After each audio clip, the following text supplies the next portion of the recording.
Hello and good evening one and all to what is the final round, the final week, the final night of Season 2. Good evening, it's Aidan here in the comms booth, bringing you the final round of the oNiD and QRT Multi-Class Team Cup here at the Italian track of Misano. In the comms booth with me, it is the wonderful and quite frankly brilliant Tom Tozen. Tom, good evening. Good evening. I'm back after 2 weeks off, and we're here for the final round of the season, and it looks like it's going to be an exciting one. Only 1 point separating our two championship leaders in the GT3 drivers' standings, and also as you can see, just in the qualifying session now, we've had 6 different pole sitters so far from both classes. So let's see if we can add to that number. Absolutely. Shall we get to qualifying cars are out on circuit? And let's go for the final time. Qualifying is underway. The GT3's out on the first lap. David Grains out on a lap as the first car to set a flying lap here this evening. And I'm sure it probably will be pipped. David, a constant midfield racer here and always constantly in the top 10. So he will be the first car, however, to set a fast lap. I can actually tell you, it'll be the F&M guys, all 3 of them. Well, not all 3, there's 5 of them, 6 of them in the game, but the first 2 cars, I believe, or top 3 cars about to set a lap are the F&M drivers. It will stick with the Honda as they go through the middle sector. I do lose track of the corners here, I'm not very familiar with the track. Tom will probably have to back me up on this one a little bit, as I know there's a very long sweeping right hand here, and it is just flat out through these corners that aren't really corners. Watch out for the slipstreaming later on during the race, as this could be a massive opportunity for people to make moves, especially into this braking zone here, as cars do eventually slow down for the last few corners. Only 2 more left-handers to go until the lap is completely finished. And on the brakes for the final time does the Fear Nothing Moto, David Grains, and uses a suitable amount of curb, and the first flying lap will be 133.6. Josh Rush gets with a 135.1. That's a very poor lap by his standards. I'm sure he'll be looking to improve. Who's next to come across the line? Car 228 to be Angelo, again F&M. Comes to the line, however, I think he's invalidated his previous lap, and indeed he has.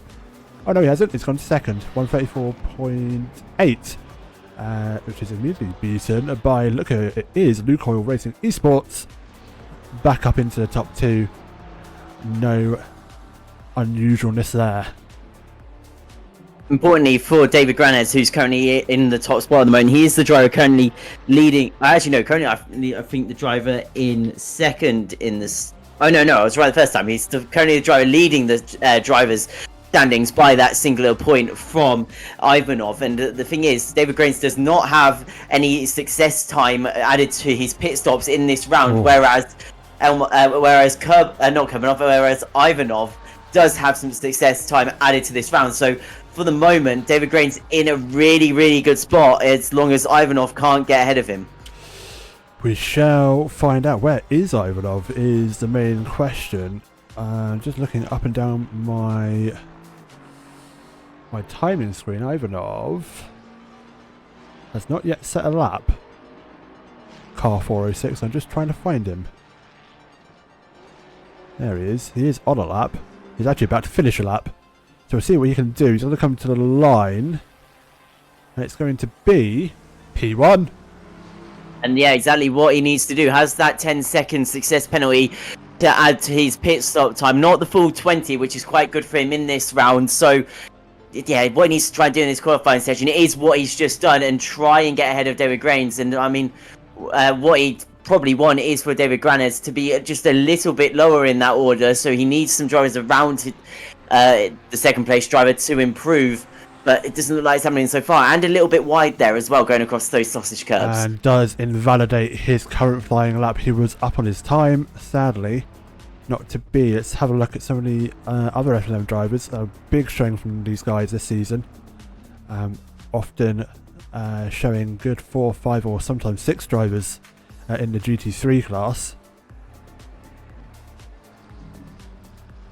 As Jadball will come to the line. Someone has just improved and just come across the line, I think that was, or I didn't quite. It's Petr Janlek going to 7th, and it's immediately pipped again by Jadball for 7th. Let's see who else is improving at the moment. John Lloyd is.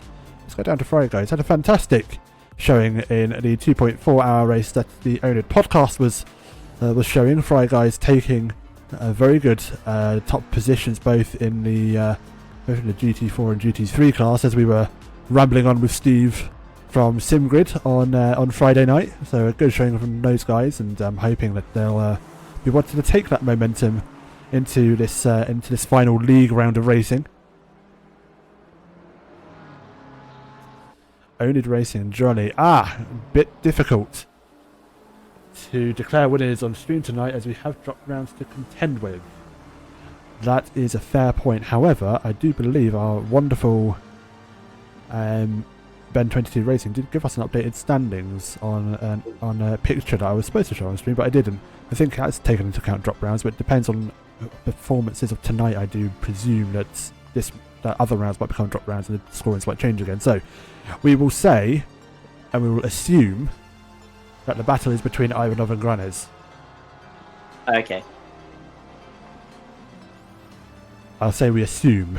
So we will assume. Up the fray, guys. Sad you're not racing this, says Earl of Ipswich, which is John Earl. Absolutely fantastic result in the one-off 2.4 hour race on Friday night. It was very entertaining to see you guys duke it out, as we were talking to SimGrid and talking anything and everything about sim racing and random stuff. We were on a bit of a tangent at points. It was quite entertaining. These guys, we do want to watch that back. It's still on Twitch, and it is actually up and now on YouTube, I do believe, for your viewing pleasure. Some very interesting questions asked of Steve and SimGrid, and some really nice discussions as well. Hopefully more of it in season 3. Yes, we do love to see Fry guys up there. Let's see what's happening up and down the field. Angelo about to come to the line, goes to 8th. I think those F&M boys really need to try and go and support Grains at this point. Or Granez. I was told it. I mean, I think one of the weeks you were off, I was told it. I think I was told it was Granez in chat. Whoopsies. I think. I could be doing it wrong, but I think from what they wrote, it's Granez. And Angelo, should I say, just invalidated his lap there by taking too much of that inside curb. No one is on lap at the minute. If they are on a lap, it's all invalidated. I can tell you, however, Christian Buckley has just started a lap. We'll stick with him, and let's tell you what.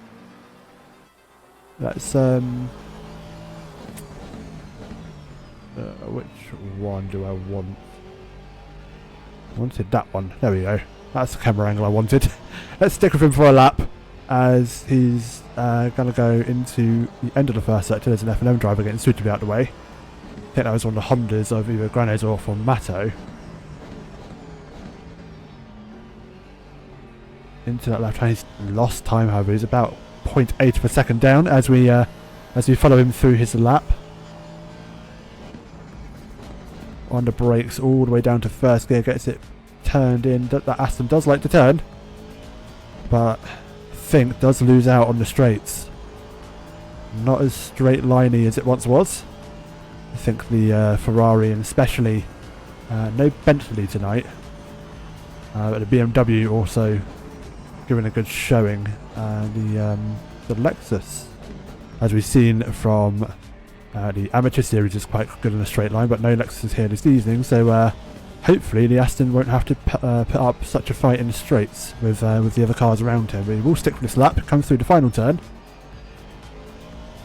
Again, suitable amount of curb, not hitting the sausage curbs on the end, but it won't be an improvement, and he sets the lap about 1 second off his best time. But still has, well, just over 4 minutes to go in the GT3's session, so still has time to try and find a little bit more, does Christian Buckley. We now follow him up towards turns 4 and 5. joint left hangers, and all that's a bit deep. Yeah, and deep enough to be invalidated, annoyingly. So, that, if it wasn't invalidated then, it definitely is now. So Christian will have another opportunity, at the very least, to set another lap. No one else is out really improving at the minute.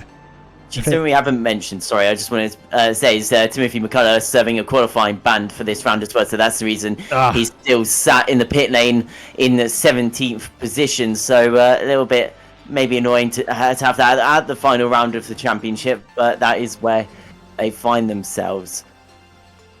Indeed they do. So let's just have a look. No one, as we said, he's in the pit. What's Gregory Ivanov doing? He's on an out lap. Has just set on his last lap a new personal best, and it's a new fast lap. First match into 132s. 0.7 of a second ahead of Granez as it stands. Very good lap, very strong showing.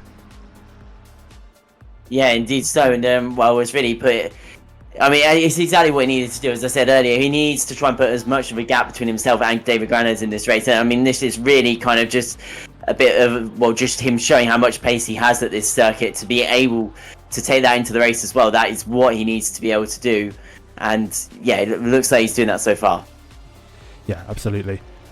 0.7 of a second gap though. If he keeps it up in the race pace, that's going to be interesting. Only 5 thousandths of a second between P2 and P3. I stand corrected. Kurbanov gets up there to support his teammate up into second.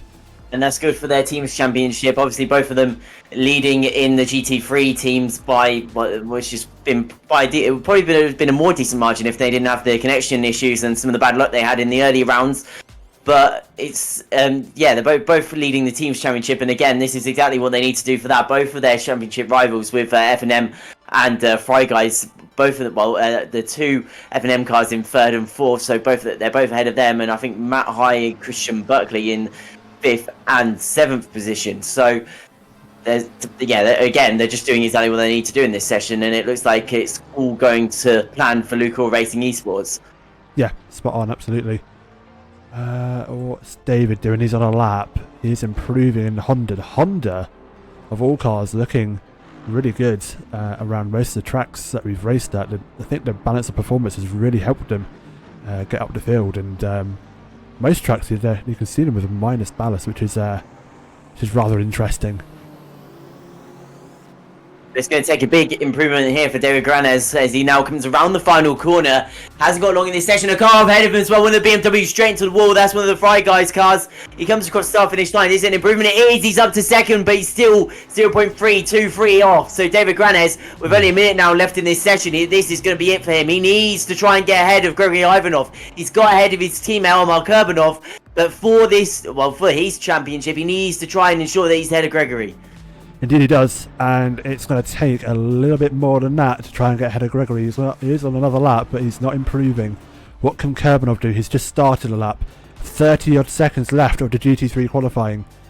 People coming to the line now, 535, 52 and 228, are going to be the last cars to get a lap in within this 15 minutes. As soon as 15 minutes hits, starters' orders will be given to the GT4 cars, and then they'll take their turn to set their qualifying laps and get their qualifying times on the board. John Lloyd, yellow flag, he's out. Thomas Angelo, yellow flag. F&M in 9th is going to return back to the pits.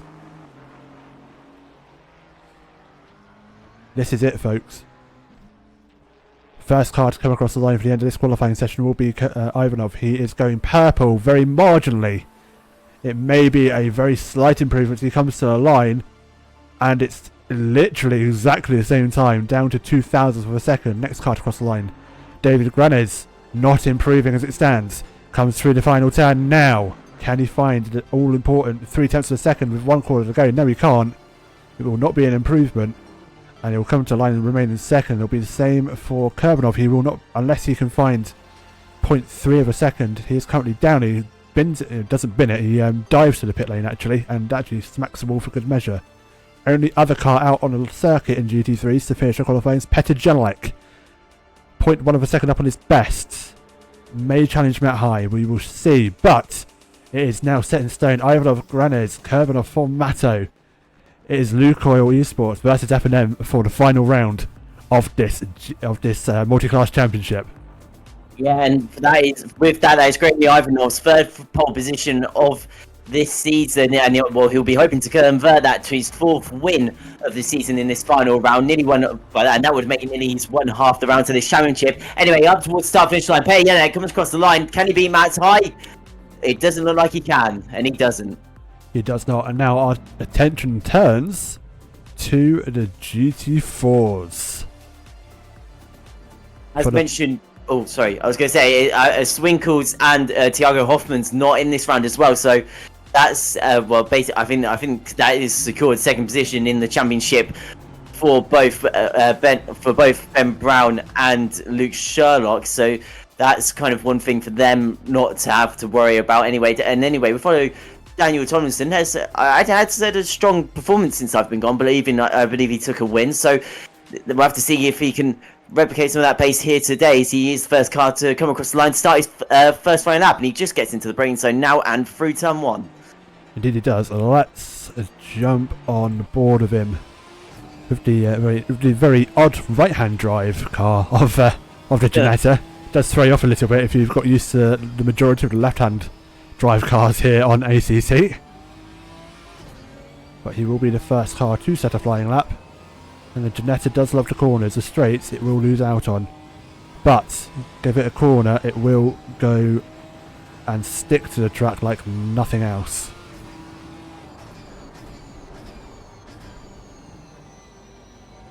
Through the middle sector he goes, gets a bit of a twitch on the steering wheel. That's going to cost him a little bit. But is able to use up a suitable amount of runoff. And onto the brakes he now goes for this long right-hander. All the way down to first, using up all the available RPMs. And now he breathes for a brief moment or two. Couple of fast right-handers coming up. Should be flat for these GT4s. And then on the brakes, takes a decent amount of curb on that inside, and then it will go onto the brakes once more for the penultimate turn. A little bit of understeer, gathers it up though. Penultimate turn here. And on the brakes at the 50 marker board. Gets the power down, and it'll be the first benchmark lap time for the GT4. As he comes to the line, it will be 142.8. Who's behind him? 296 will be next. No, it's 55, so I say. Alex Shahibi getting up into provisional pole by about 0.2 of a second over Daniel Tomlinson, who's next to finish a lap. Then it will be car 22, which is Ben Brown. Comes to the line, is an invalid lap, so he's not going to be able to set a time as of yet. Next car to see the check of the start finish line, should I say, will be Martin Thorpe. Alex Shahibi's teammate, should I say. Shahibi on pole. What can Thorpe do? Comes to the line, and for now it is a 143.5. Good enough for third. Can't challenge for that second position. Rayshon Thompson comes to 144.3. And some cars have invalidated their first lap, so we are going to have just to wait for a few more moments just to see who's doing what. I can tell you Johnny Ashley with his one leg is racing tonight, and will be taking up that Ginetta for one more time this evening. Down through the final turn he goes, onto the power, comes to the line. It will be fourth overall for now with 143, gets it ahead of Rayshon Thompson.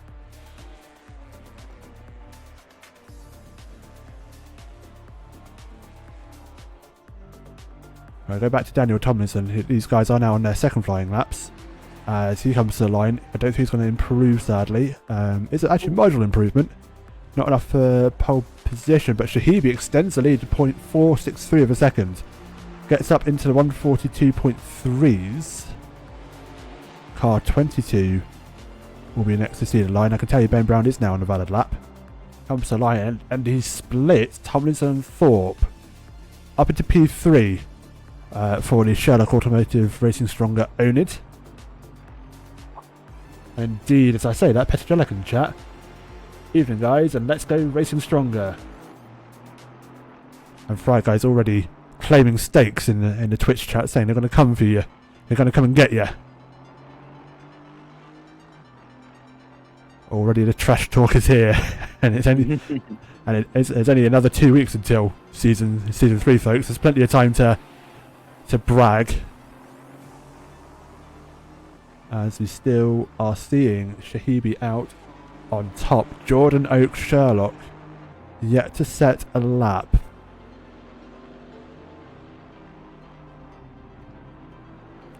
I can tell you, Matt Jordan is on a flying lap and is valid. He is down. He's up, should I say, on his previous best, which was a 142. It was an invalid lap, but it's still recorded at times. We do have some sort of benchmark as to what his pace is going to be like. And he's 1.1 seconds up. Would it be 140? 141? No, surely not. There's going to be something wrong with that timing. That'll be good enough for pole. Well, it could potentially be. You never know. He's been a very good driver. No! Comes to the line. It would have been a 142.7. That would have put him third. I was going to say he's a very quick driver. I think we saw it we saw it at Zandvoort as well. He's taken a podium this season, and he was very quick at Zolder as well. So he's been a very, very quick driver. It's just maybe it's kind of either these little bad luck moments or these just little inconsistencies with his driving just costing him some really, really nice results. And well, he's got 7 minutes 16 seconds now to try and replicate that lap. He obviously broke coming across the quit line as well. So it's possible for him to get well up into this order. He just needs to now try and go out and replicate that lap. But as you say, he's now sat in the pit lane, so he needs to probably get out fairly quickly to try and move his way up the order. Anyway, Aiden Oak seems to be struggling in this session as well. Currently down in 10th, still waiting for a valid lap time from himself in the Apex Driving School 21 Aston Martin. He's struggling. Needs to find that lap time sooner rather than later to try and get him up on the field. Daniel Tomlinson has improved, by the way. 0.02 of a second. 200ths between him and Shahibi.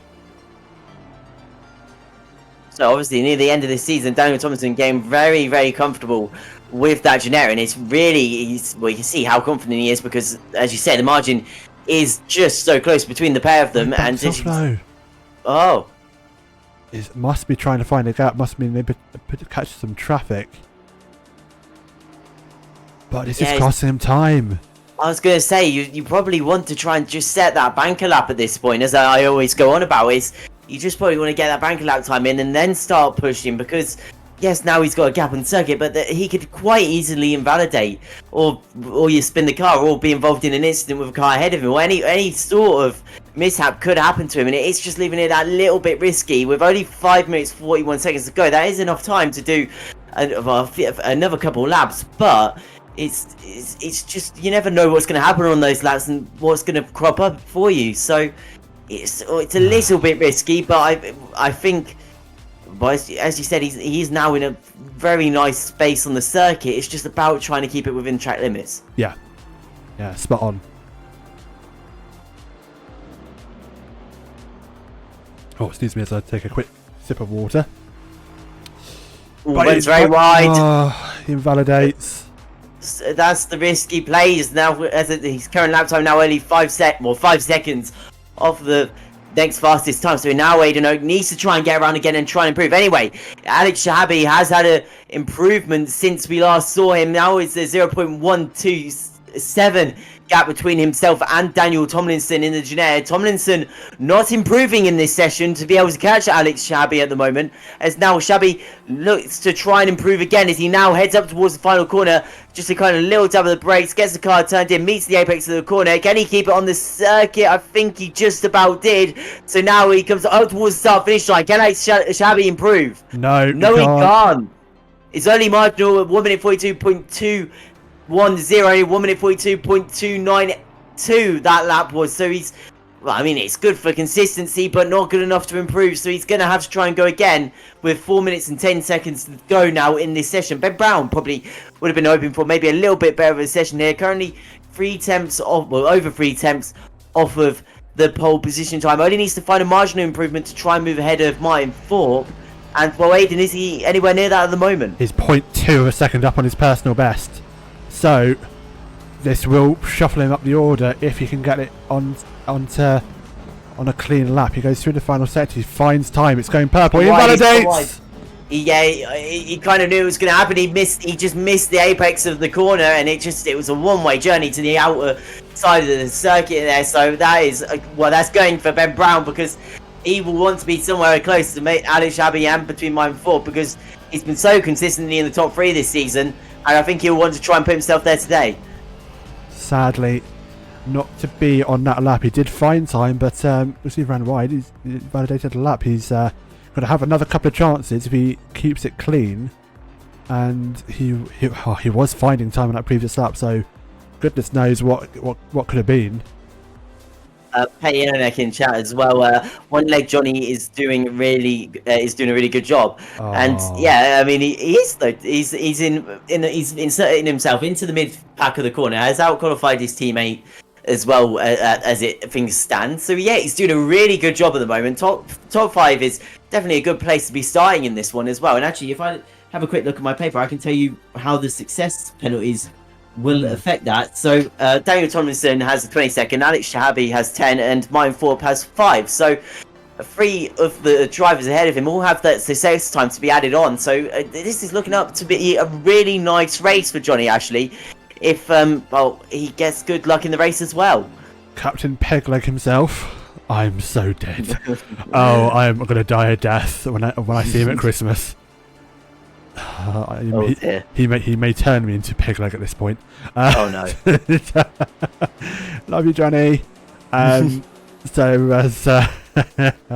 as Matt Jordan is going to finish up a lap, he's 0.6 of a second up on his best time. So this actually might see him up into the top 3. As he comes to the line, he finds another 0.1 of a second. Comes to the line, it will be a very good lap, P3. Yeah, very nicely done by Matt Jordan. Obviously, he's shown he had that pace and he had it consistently to be able to get back up there. Anyway, Ben Brown comes across the line. Oh, 0.02 of a second between him and Tomlinson. Oh my, yeah, he's literally just about inserted himself between the Aston Martin and the Ginetta.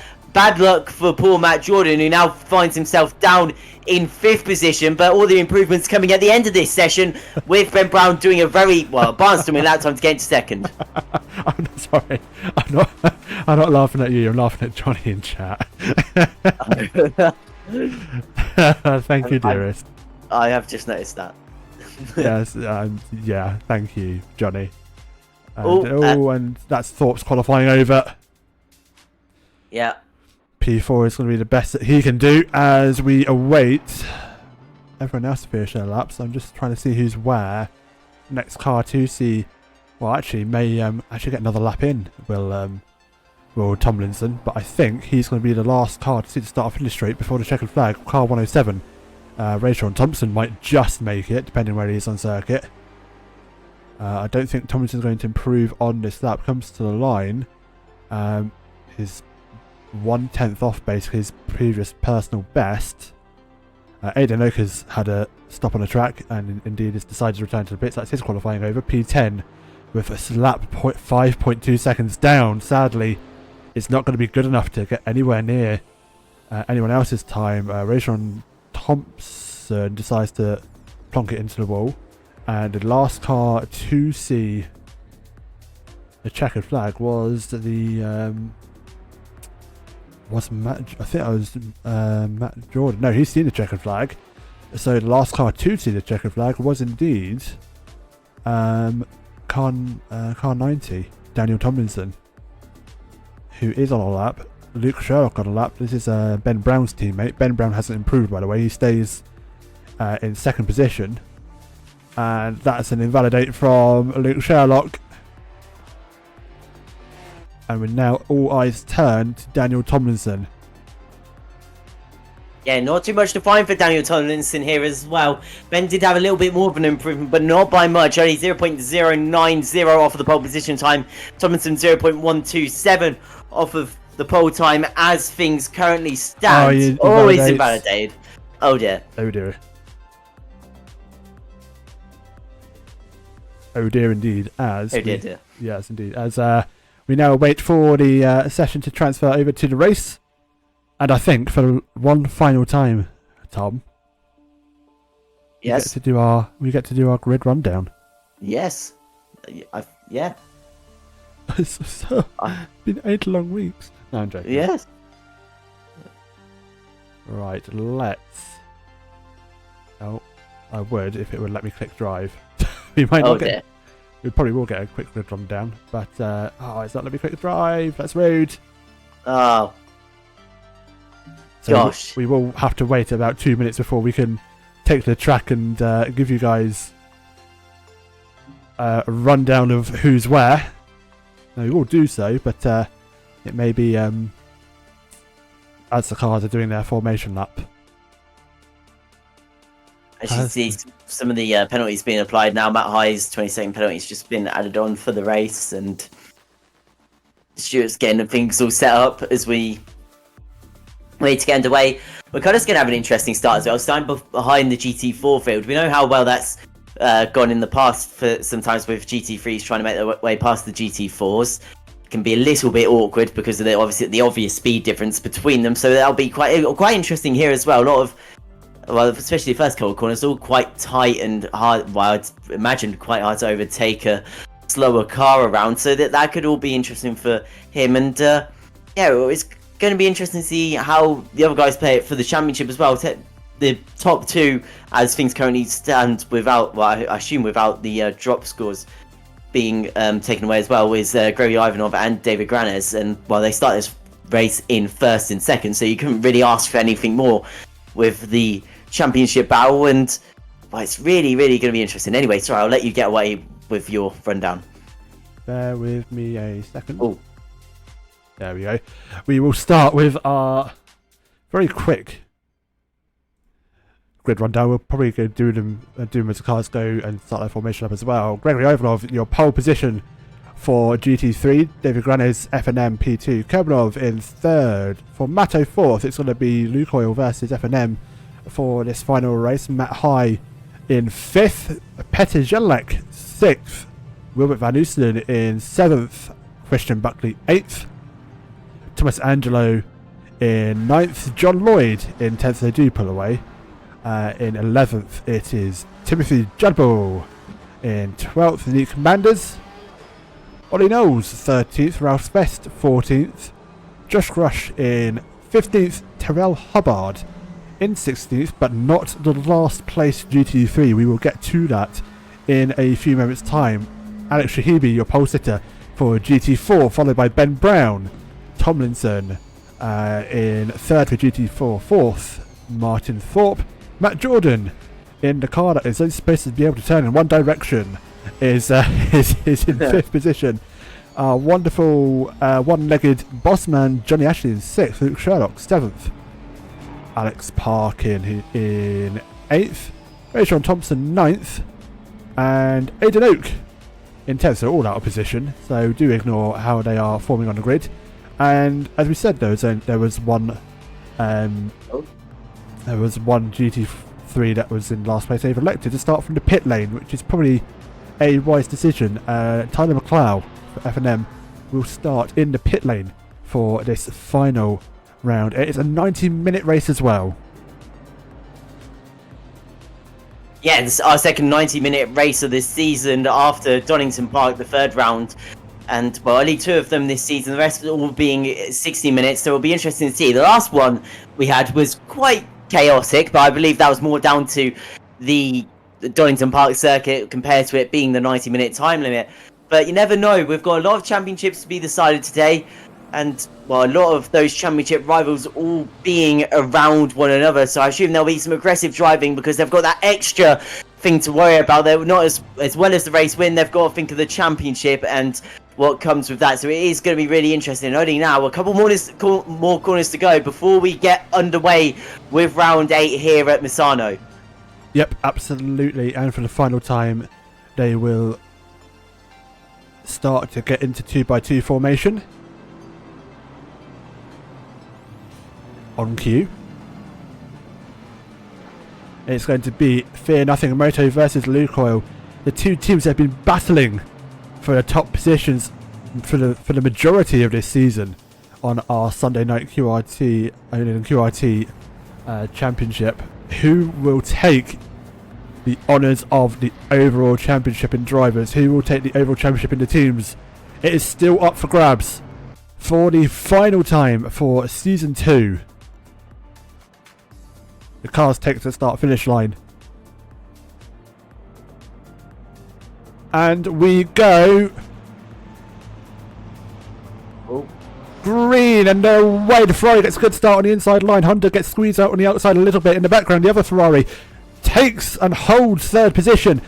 Honda goes around the outside of turn 1. There's contact between the two leaders. They door bang as they go through turn 3. They're still side by side, 2x2 for Lukoil and FNM. And they finally figure each other out. Ivanov ahead. Yeah, David Grant is looking to get down the inside though into turn 5. Now looking in for into 6. He's there. He's alongside. Now he's got the outside though. So through goes Grigori Ivanov. He holds on to lead. And this is now going to put David Grant under pressure from Elmar Kurbanov in third position. He's going to look to the outside. The Honda defends the outside, but also trying to attack the Ferrari ahead of him. There's a Ferrari guys car behind as well. And around the outside goes Elmar Kurbanov. They bang doors, but they've just about kept on the circuit. As Elmar Kurbanov looks again to the inside, but he's not going to be able to find it. He's been hit by high. Backwards, FNM backwards. 3 cars off in the middle of the circuit. Luckily, they all go each other's way, but Mount High, I believe, third in the championship. Well, he had an outside opportunity in this one, and well, it's looking worse now as well. 3 regular top 3 drivers find themselves now at the back of the GT3 field.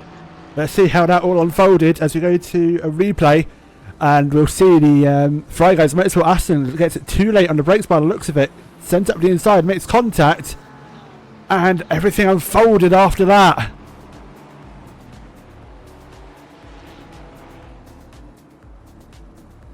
Yeah, it's Oh, well, none of them would have wanted for the start of this race, as they well now it's all a recovery drive for every single one of them. As we come back to Elmar Kurbanov, there's a lot of fighting going on up ahead of him as well. So even if he has a pace on a lot of these guys, he's going to have to be a little bit careful. Like that move there, it was easy for him in the end, but that McLaren could have ended up anywhere on the circuit with the contact with the prototype car ahead. So it's going to have to be careful. Driving is at McLaren in the background off as well. As you can see, it's just all a bit havoc at the moment. it is indeed, guys. It's a 90-minute race. Come on now. Don't scream so hard, lol. Oh, no. that was massive for the championship. That has real implications for the 2 top teams, as they are now going to have to fight their way through the field. As I said, we do have 90 minutes, so they'll have an extra half hour to try and battle their way through. But and that is massive. Yeah, and it really, really sucks for Mount High as well, because he has a 20-second success penalty to be added when he has his pit stop as well. Nick Van Der's 5 seconds, Grigori Ivanov has 10 seconds. Ivanov obviously running at the front of the field. Mander's down in the kind of midfield area of the GT3 standings, and Mount High now finds himself with a 20-second success penalty in 13th position, which is really, really not what he would have wanted. And now he has to, which isn't helpful. He's got some solo cars ahead of him, but he can't make his way past them, as everyone's a bit packed together in their own battles at the moment. Anyway, we come to Christian Buckley, fighting with the sister car of Wilbert van Oosenen. This is for 4th position, and it's actually probably a 4-way fight for this position as well, as Petr Jelinek and Timothy Jadubal in 7th position as well. So we've got 2 Aston Martins, a BMW and a McLaren, all fighting for the same part of the circuit. None of them really presenting themselves an opportunity at the moment, but I assume once Van Oosenen and Christian Buckley go too wide, which it may do here as he goes down the inside, the other 2 will get involved. Actually, it's a clean move, and it may present an opportunity to Petr Jelinek as well, as if he goes for it, but he decides against it. Too risky at this stage of the race, and probably wasn't close enough to try anything that time, as we now ride on board with the racing stronger Aston Martin driver as they come into the braking zone now. He's a lot stronger on the brakes than the BMW, as you see. He has to kind of run a little bit wider to try and ensure he didn't run into the back, but what that does, takes him offline and flicks back end out as he can't get the traction out of the corner. Can we breathe yet? I don't think so, as this battle is still going on and including more and more cars, as it looks like Angelo in 7th position is involving himself, and now look, Payenne now finds himself under pressure from the McLaren driver of Timothy Jadable. Jadable to the inside. This fast section of the circuit is going to be a big incident if they hit one another, both of them being quite fair at the moment, and the McLaren ends up kind of backing out of it, then goes back to the inside. This may be contact. Oh, that was very, very close between the pair of them, but they both just about keep it on the circuit for now without making any contact, and Timothy Jadable is going to have to, well, settle for 7th position for now, but he's probably going to want to make his way past soon, because Angelo's probably going to want to make his way past, and not far behind those two is Nick Manders, Ollie Knowles, and Elmar Kurbanov, who is recovering through this field quite quickly. Is indeed, and gee, I don't know where to look now, to be perfectly honest with you. Kurbanov is back up into 11th. Will have damage, I am sure, from that contact with Matt High, who finds himself in 14th position, a bit further down behind, oh, it just came into shot there in the background behind the green and black car of Ralph Vest. Everything's now turned on its head. However, what we can tell you, after that chaotic first lap, Gregory Ivanov is still leading car 406, ahead of David Granes in P2. This gap now is 2 seconds after what has been 3 laps. Yeah, it's about, was it about 1 minute 42? We're 1 minute 24 in. So they're now on their 3rd lap of this race. So this will be interesting. Let's check in with the GT4s, as there has been an incident. Rayshon Thompson, yellow flag. Let's pay a bit of attention to these guys, so they are fighting away as well. I want to point out as well that championship leader in that class, Alex Shahabi, down in 2nd to last in the class. So obviously we've missed something in the GT4s. Is he? Well, I'm now just trying to think back. He did, yeah, no, he started on pole position in this one. So I wonder what has happened to him. He seems to be have front end damage as well. Matt Jordan as well, I think that is running near the back of this order of cars as well. So and another bit of contact between himself and was that Rayshon Thompson. So yeah, it's not been a clean start to this race for Alex Shabi, and it's probably not what he would have wanted. Anyway, we come back to this battle for the leader of the class. Mine 4, but we're leading for Consexus, but Ben Brown is not going to make it easy for him as he looks one way then the other coming into the final corner as they now power out of that corner. And is he going to be able to try and think down the main start in his straight here? It's going to be hard, and he'll probably want the outside line so he can have the inside for the next corner, but stays behind Martin Thorpe for now as they now head through this turn 1, then into turn 2. And it's just looking like Mindform has a little bit to help himself defend from the Mercedes behind. So this is what happened to Alex Shahibi on lap 1. There was a recovering F&M driver trying to make his way through the field. Bennett's on the outside. What happens here? There's contact, there's more bumping. There must have been another incident after that because he has got a lot of damage. And I think we're about to find out how that all happened. Oh gosh, is it teammates? No, it doesn't look like it is. He's fighting there with Daniel Tomlinson. Oh, G3 tries to get out of the way. Doesn't get out of the way. That could have... I mean, it's not been a clean first couple of laps for Alex Shabi. He finally makes it down the inside, and the G8 just rear ends him. Then he hits his teammate, and then he spins around the field, collects Matt Jordan. That explains why he's all the way down the field as well. So, gosh, it was really a clumsy...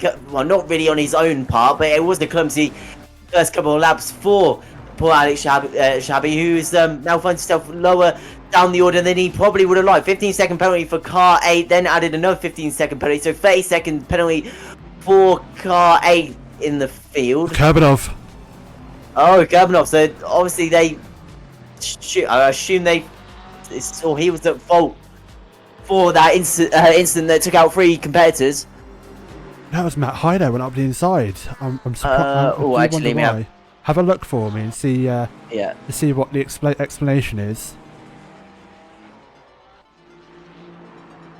driving unpredictably, and it says braked hard before the first apex of the hairpin for no reason. 87 tries to react but is wrong-footed, results in multi-car collision. So I think they believe he kind of broke a little bit too early for the corner. Anyway, another 37 penalty for car 55. So that's and that's Alex Shahabi. So now he has a 40-second penalty as well. So obviously they felt that wasn't a fair move either. With him, he received a penalty. Yeah, so runs car 55 runs wide into the back of car 22 while full throttle pushing them off the track. So apparently that is the 30-second penalty for Alex Shahabi in the field. So yeah, a lot with our stewards to deal with as well. 15-second penalty as well for car 231. That's one of the F&M drivers. Yeah, so that is makes an aggressive move attempting to overtake a GT4, causing avoidable contacts and forcing them off the track. So I think that was the incident we saw with Alex Shahabi, maybe the one before his main accident. 231. I'm trying to find him on. I can't find him. 231. Yeah, that is the number. Can't seem to find him. Oh, has he left the session?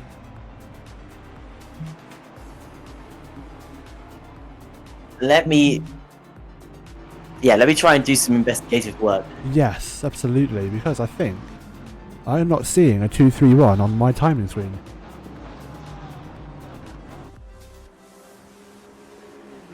It definitely says that in the report. Ooh, interesting.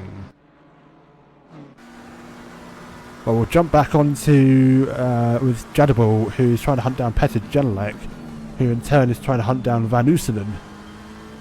So this is Fry Guys versus oNiD Racing Stronger versus Fear Nothing Moto for 7th, 6th and 5th positions. And this battle been raging on a while now, as we saw earlier on. I think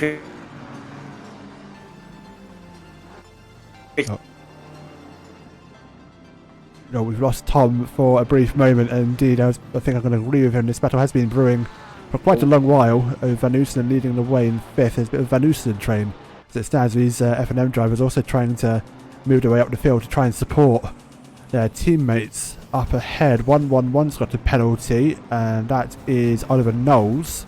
5 seconds for him.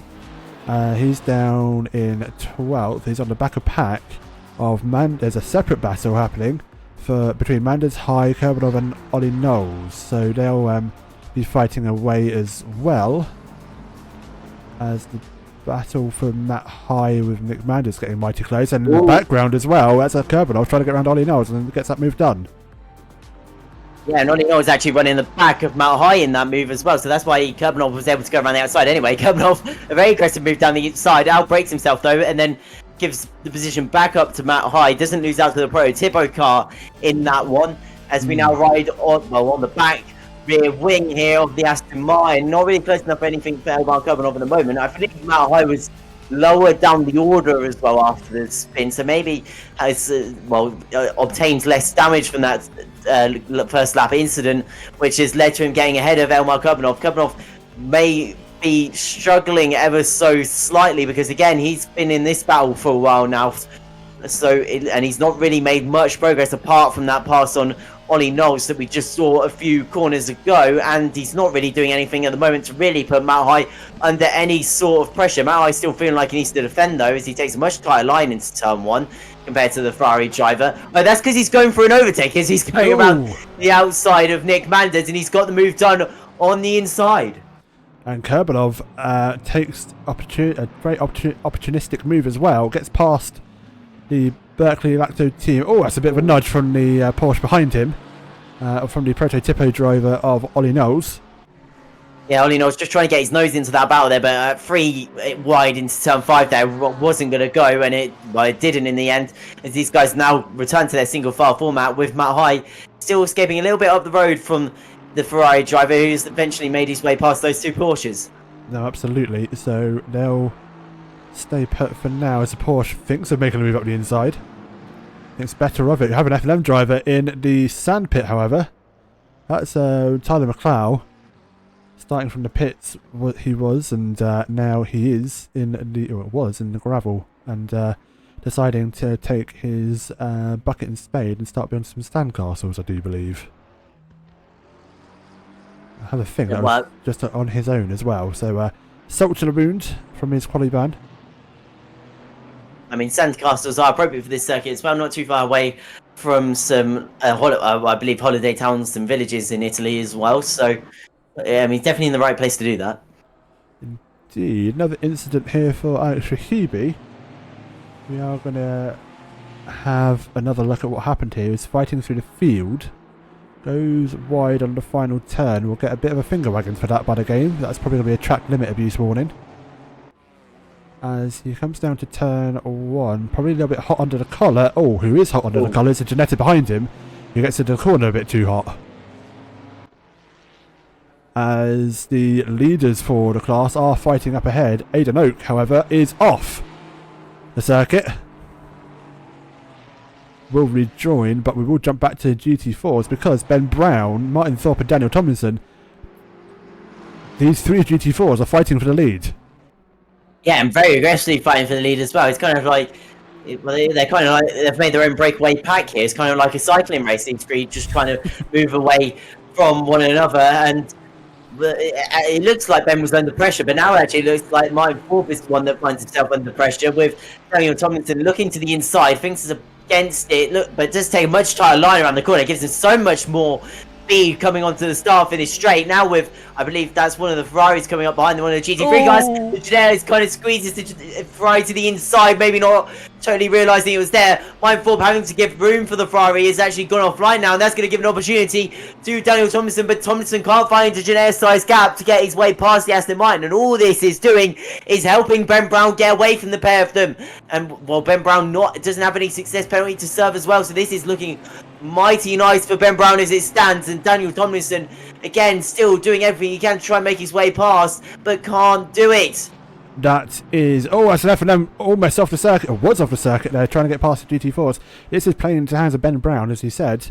Getting ahead, car penalty for 296, who is... While you look for that, just probably worth mentioning as well that was David Granez. I'm pretty sure being the car that just overtook him before that was Ivan. Everyone's name's going up my head. Ivan. Why is it going up my head? Bear with me. Branchkov. Ivan. Sorry, that's Gregory Ivanov. Gregory Ivanov. Yeah, well, I was going to say that was David Granez's. Granez, as Gregory Ivanov had just overtaken these cars before that. You see how aggressive David Granez was trying to get past these GT4s because he knows he still stands a chance in this championship, and you can still see he definitely believes that driving that NSX across the grass just to try and make his way past these GT4s. A super aggressive move in still a very early stage of the race, but he knows how much he needs to push, and if Gregory Ivanov makes any sort of mistake, he needs to be there. Anyways, we come back to this battle. It seems like Daniel Thompson's still not quite able to get his way past Martin Thorpe, who's doing a solid job of defending the oNiD paint schemed Ginetta, as they now start another lap again. A better line again for this section for the Ginetta, but yeah, again, the Aston Martin knows where to place itself to ensure the Ginetta can't take advantage of its swifter line through that part of the circuit. The Ginetta again gets a much tighter line through here, but again can't go up the inside. It's too short bit of tarmac. Could try and maybe get the switchback as they head up towards the hairpin. As the Aston Martin runs wide, this presents an opportunity to Daniel Tomlinson, but again, it's not going to help him because, I mean, I think running that little bit wider helped the Aston Martin carry some more speed down the start finish straight. Oh, not start finish straight, the back straight. Or whatever straight it is. Yeah, I would absolutely agree with that, as Matt Hyder in the background, I do believe, is now looking to... it might actually be Kristen Buckley in the 86, actually, I stand corrected. As Nick Manders is off the circuit. What's happened to Nick Manders? Let's have a look. Very disappointing for him as well. Third place, last time out, has that 5-second success penalty to be added to his pit stop time as we now follow him here. He's just now coming into turns 4 and 5. Now we'll head through turn 6, and I assume this is where it will be explained. That's one of the prototypical cars behind him. Gives him maybe a little bit of a nudge, or he just loses it himself, and then just stops before touching that outside tyre wall, and then another incident just before turn 6 for Terrell Hubbard there. Indeed, he does rejoin, however, so I think he's going to get away with just rejoining the circuit. We will jump, however, up the field a little bit. I have to go to Helicam for this because 1, 2, 3, 6 cars here in a bit of a train. Van Oosten leading said train. Yeah, that is the definition of a train of cars there. That is quite a long train, and I assume Wilbur Van Oosten is doing a fantastic job in that quite rather big BMW to keep these guys behind, because as we've come to, I think this battle's been really raging on since the start of this race, and poor Petr Jelinek probably feels like he has the pace, but just hasn't got the room to get himself past. And again, he tries to do something there, but it runs a little bit deep into turn 4, and now that gap has opened up again. Oh, and a big moment for one of the F&M cars behind there. I believe that was Angelo there, just had a major sideways moment. Doesn't present an opportunity to Mount High, though. He does think about going down the inside. Elmar Kurbanov's still here in this battle as well, so obviously he isn't dealing with that much damage and is keeping up with Mount High. So we've got 2 guys trying to make their way back through the field, and we've got these 4 guys probably fighting for the same piece of track for midfield position. So we'll have to see what goes on here. Anyway, it looks like we can have 3 wide for the 2 F&M cars here. So Angelo and Jadubal in the 2 McLarens going to run it 2 wide. No, they decide against it as they head up towards the fast turns of 11, 12 and 13. And now as they come again, it looks like Wilbert Van Oosten is actually under some pressure from Petr Jelinek, but again, Jelinek not able to get down the inside, and now running wide goes Angelo, allows Mount High to go through, and may allow Kurbanov to go through. As you know, Kurbanov does not find his way through. The McLaren muscles him away from the inside line, and while Mount High now has a car between himself and a competitor with similar pace in this one, as they now come down the start finish straight for another flying lap. Mount High looking for the inside on the F&M car, couldn't make his way past, but making some very quick and smooth moves past competitors, and he's really picking his way through this order very nicely as Mount High. Elmar Kurbanov needs to just try and replicate that to stay with him. Some traffic here, GT4s. This is the race leaders for GT4 class. Now they're having to try and find their way through these slower cars. This bunch of 6 cars are figuring it all out. The F&M drivers are side by side trying to figure out who wants to go past who first. I think Jadabal's actually made a move on Angelo there for position. Indeed he did. Car 111's got a 10-second penalty. That's Ollie Knowles. He's a bit further back down from this little gaggle of cars, but he has added another he's added another 10 seconds to his penalty already. There's another 5-second penalty for 119 as well. Car 10's Alex Parkin has got more penalties. It's all kicking off here.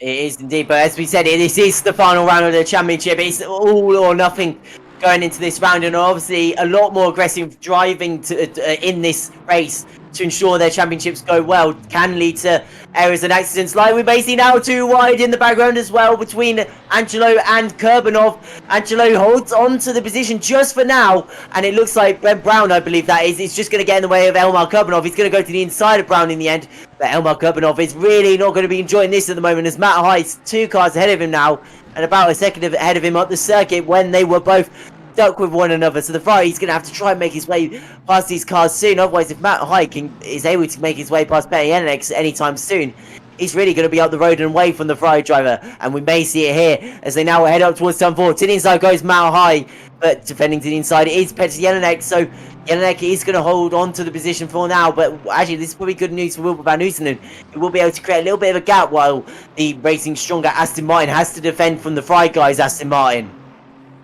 Oh, made it work. Did Angelo staying ahead of Kurbanov? A very fortunate Ben Brown there was a bit of a rolling roadblock for him. So that calms that battle down for a little while longer. Meanwhile, the lead battle between Thorpe, Ben Brown and Daniel Tomlinson has spread out. It's about 3 seconds between those 3 GT4s of P1, 2 and 3. We'll just check in with them as traffic is now becoming an issue for some of these guys, as they do want to fight with each other, but they're having to give way or at least be a bit more wary of faster cars around them.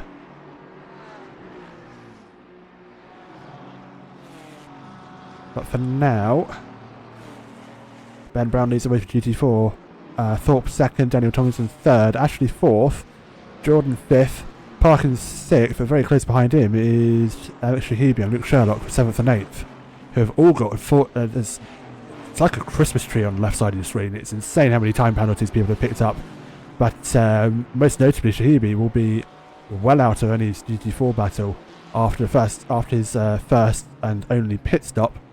He'll have to serve an additional 40 seconds on top of his normal pit stop and any damage he may have fixed with the car. I mean, this is really taking me back to probably the first showdown, the first multi-class series. The first multi-class series we did when I was doing it at Zam 4. I remember that time there was a massive crash, and the whole timing screen went up to it was literally a Christmas tree, as it is now.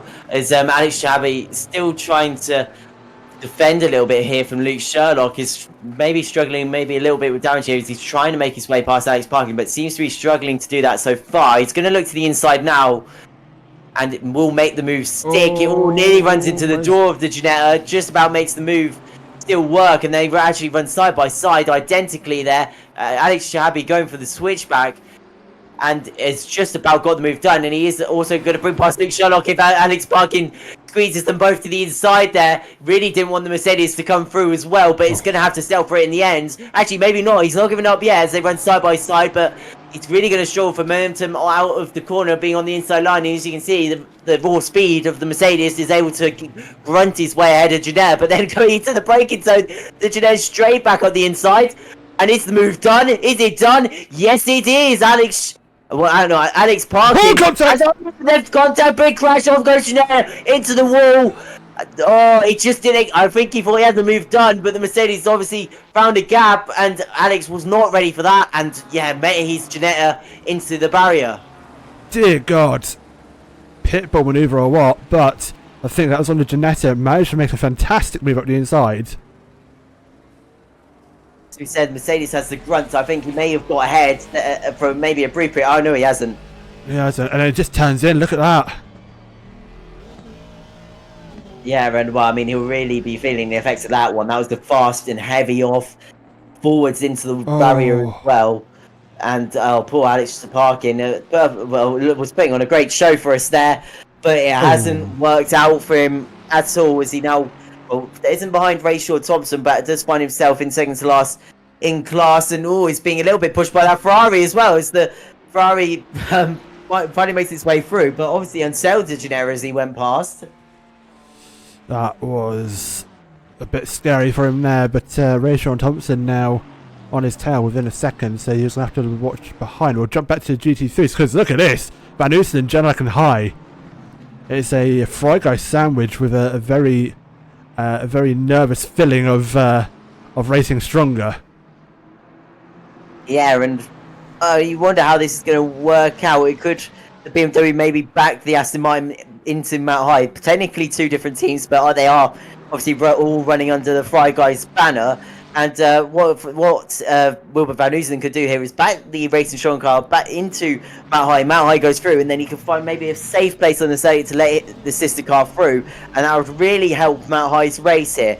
As we see him now come up towards turn 4, running a little bit wide out of 3 there. Did the Racing Strong car Petty, but still was able to defend to the inside. And all this is doing is bringing the McLarens back into battle, and Elmar Kurbanov, as you can see in the background there, being super aggressive on the rear end there of Angelo.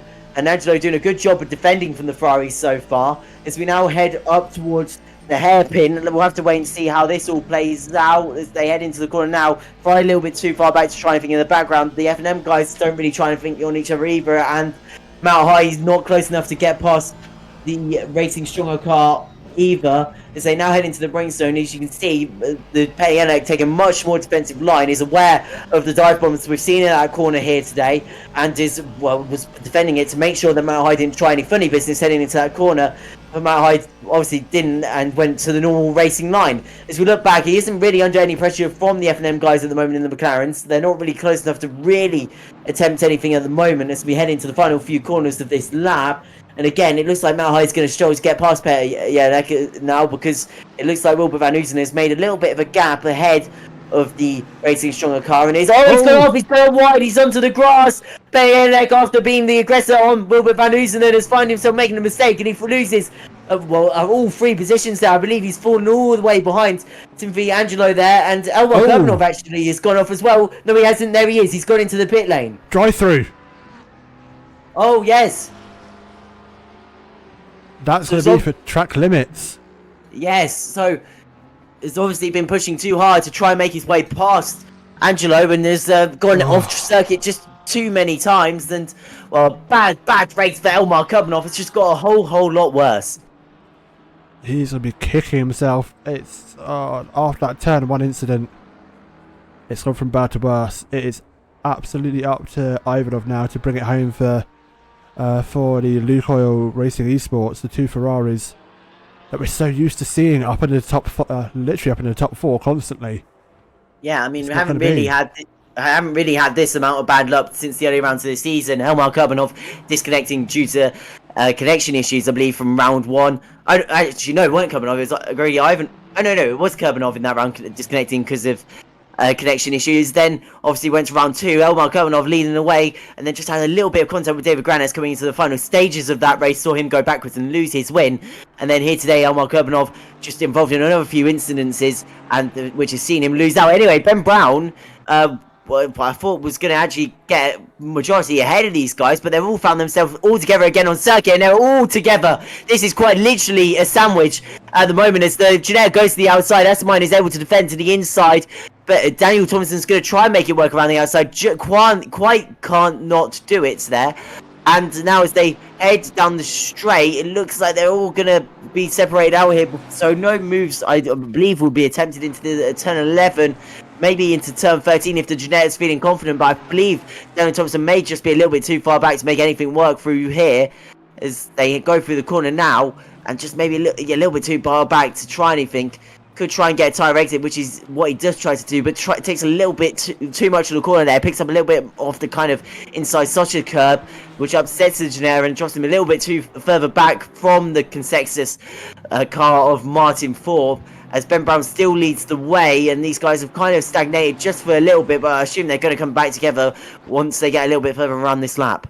Yeah, absolutely. In other news, Van Oostenden has been overtaken by Matt High. So Matt High's made the move past Van Oostenden. The Racing Stronger Petr Jelek is recovered back to 9th, so it's just a bit further back from where he was fighting. But I think the cork in the bottle has gone pop in the form of Matt High getting past Van Oostenden. It's now going to be up to the F&M drivers to try and do the same thing. And actually, what a great result it is for five guys at the moment as well. Christian Buckley third, John Lloyd 4th, 5th is Matt High, and 6th is Wilbur Van Oostenden. So really a nice, strong result for all of them there, running in the top 6. And yeah, I wouldn't. There's nothing to be annoyed about that with, I don't think, considering even Matt High went off earlier in the race. It's just looking so good for them. Anyway, we come back to another team that are running quite well at the moment. All 3 cars in the top 10. As I say that, Josh Grush has had an off heading into the final couple corners of the lap. Sees himself getting overtaken by Elmar Kurbanov there. So I believe he's dropped down to 14th after running in 12th. We'll have to see what happened here. I think there might be contact from Buckley. Which Porsche is that? I'm trying to work that out myself. Can't quite work out. 5. Oh, it is contact. It was, I think, Ollie Knowles. No, that's Prototypo. Who in the world was that? Was it Nick Manders? Nick Manders, yeah, probably. Oh, there's a change up ahead, as indeed a cork has gone pop. We will just go and get a replay of that, because we did briefly jump away from it. We'll see what happens here. I think some GT4 traffic may have been involved in that happening. Yeah, we've got an Apex car up ahead as well, and either Alex Parkin or Johnny Ashley all goes to the inside, and there's a little bit of contact, and that actually spins into, there wasn't a cork in the bottle. It was the bottle being smashed on the kitchen floor, and he loses 3 positions in a matter of seconds there. And now, poor Wilbur Van Oostenden, after a very good defensive drive in this race, that sees all his hard work go straight out the window. But he doesn't feel like he's out yet, though, as he's behind, I believe that's Angelo, as Perjenek has made up 2 positions in the space of 1 lap here. and it looks like Wilbur Van Oosenen feels like he's got the pace to try and make his way past the McLaren driver as we now head into turn 1, then into 2. He's on the brakes now. You can see how much smoother and, well, actually glides into that braking zone does the BMW, but he's not in the part of the lap where I know it's going to work. Maybe he could try something into turn 4 as they go onto the brakes, but he's maybe just dropping a little bit off of this pack now. Well, this has been the most electrifying half hour we've had for, I think, most of, if not all, season 8. Season 3. We're on round 8 of season 3. Season 2, what am I saying? Season 2. Season 3 is coming up. This has been the most electrifying 30 minutes we've had of this series in season 2. I will say it right. And we've still got 55 minutes to go. Yeah, it's really going to be an exciting one. And probably what's worth mentioning as well, the gap between the two leaders, Gregory Ivanov and David Grains of Fear Nothing Motorsports and Luke All Racing Esports, only have 6 seconds between them heading into the pit stops here. So as things stand, if David Grains has a shorter / same pit stop time to Gregory Ivanov, it could see the NSX move ahead of his championship rival, and we'll have to, well, I mean, we've still got drop rounds to include, but it could be quite interesting between the pair of them in the GT3 drivers standings at the end of this one, if it all plays out how it's looking so far. Anyway, back to this battle. Petr Yenik has now lost out again to the F&M driver of Timothy Jadubal, who's made his way through and now actually finds himself under pressure. The driver he was attacking earlier on in this race, Wilbur Van Oosenen. Indeed he is, as Van Oosenen looks to try and regain what he lost. I think, has a massive slide, and is able to regain it, but GT4 traffic getting in his way. Well, I say getting in his way. It's actually on the onus of the GT3 drivers to safely pass the GT4s, and GT4s are just to stick to the racing line and try and be predictable. But I think may have got caught out a little bit. Did our Van Oosenen.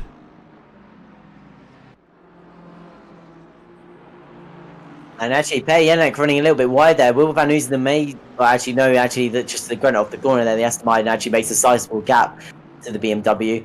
And these guys, even though the order has changed between all of them, they must be running at some sort of a similar pace here, because they're just kind of running in the same pack at the moment. No one's really got away from one another since the court's kind of gone pop in this battle. Anyway, drive through of a track limits car 296 has just been. So that's Matt Jordan running in the lower half of the GT4 standings. So he's going to come in straight away to serve that, and well, it's another round where it's what could have been for Matt Jordan, I think, because hasn't really been off the pace here today.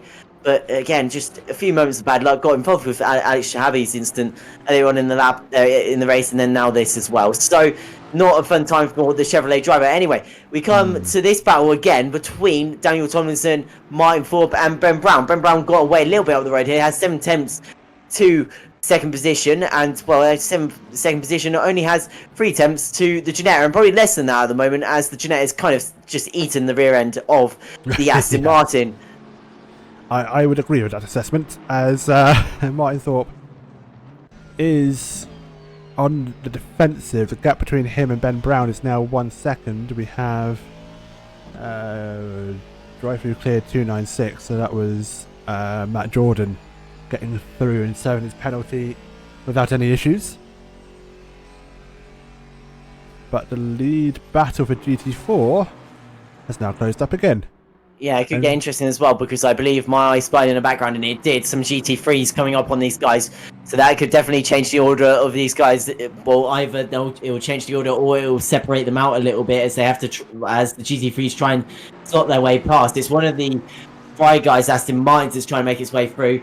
Thought about it into the final corner on the Ginetta, and actually I think that's putting off the Ginetta maybe a little bit. There's a mistake there for the Aston Martin though, so this could present an opportunity to Daniel Tomlinson. He's going to look to the outside into turn 1, but there's a McLaren on the outside there.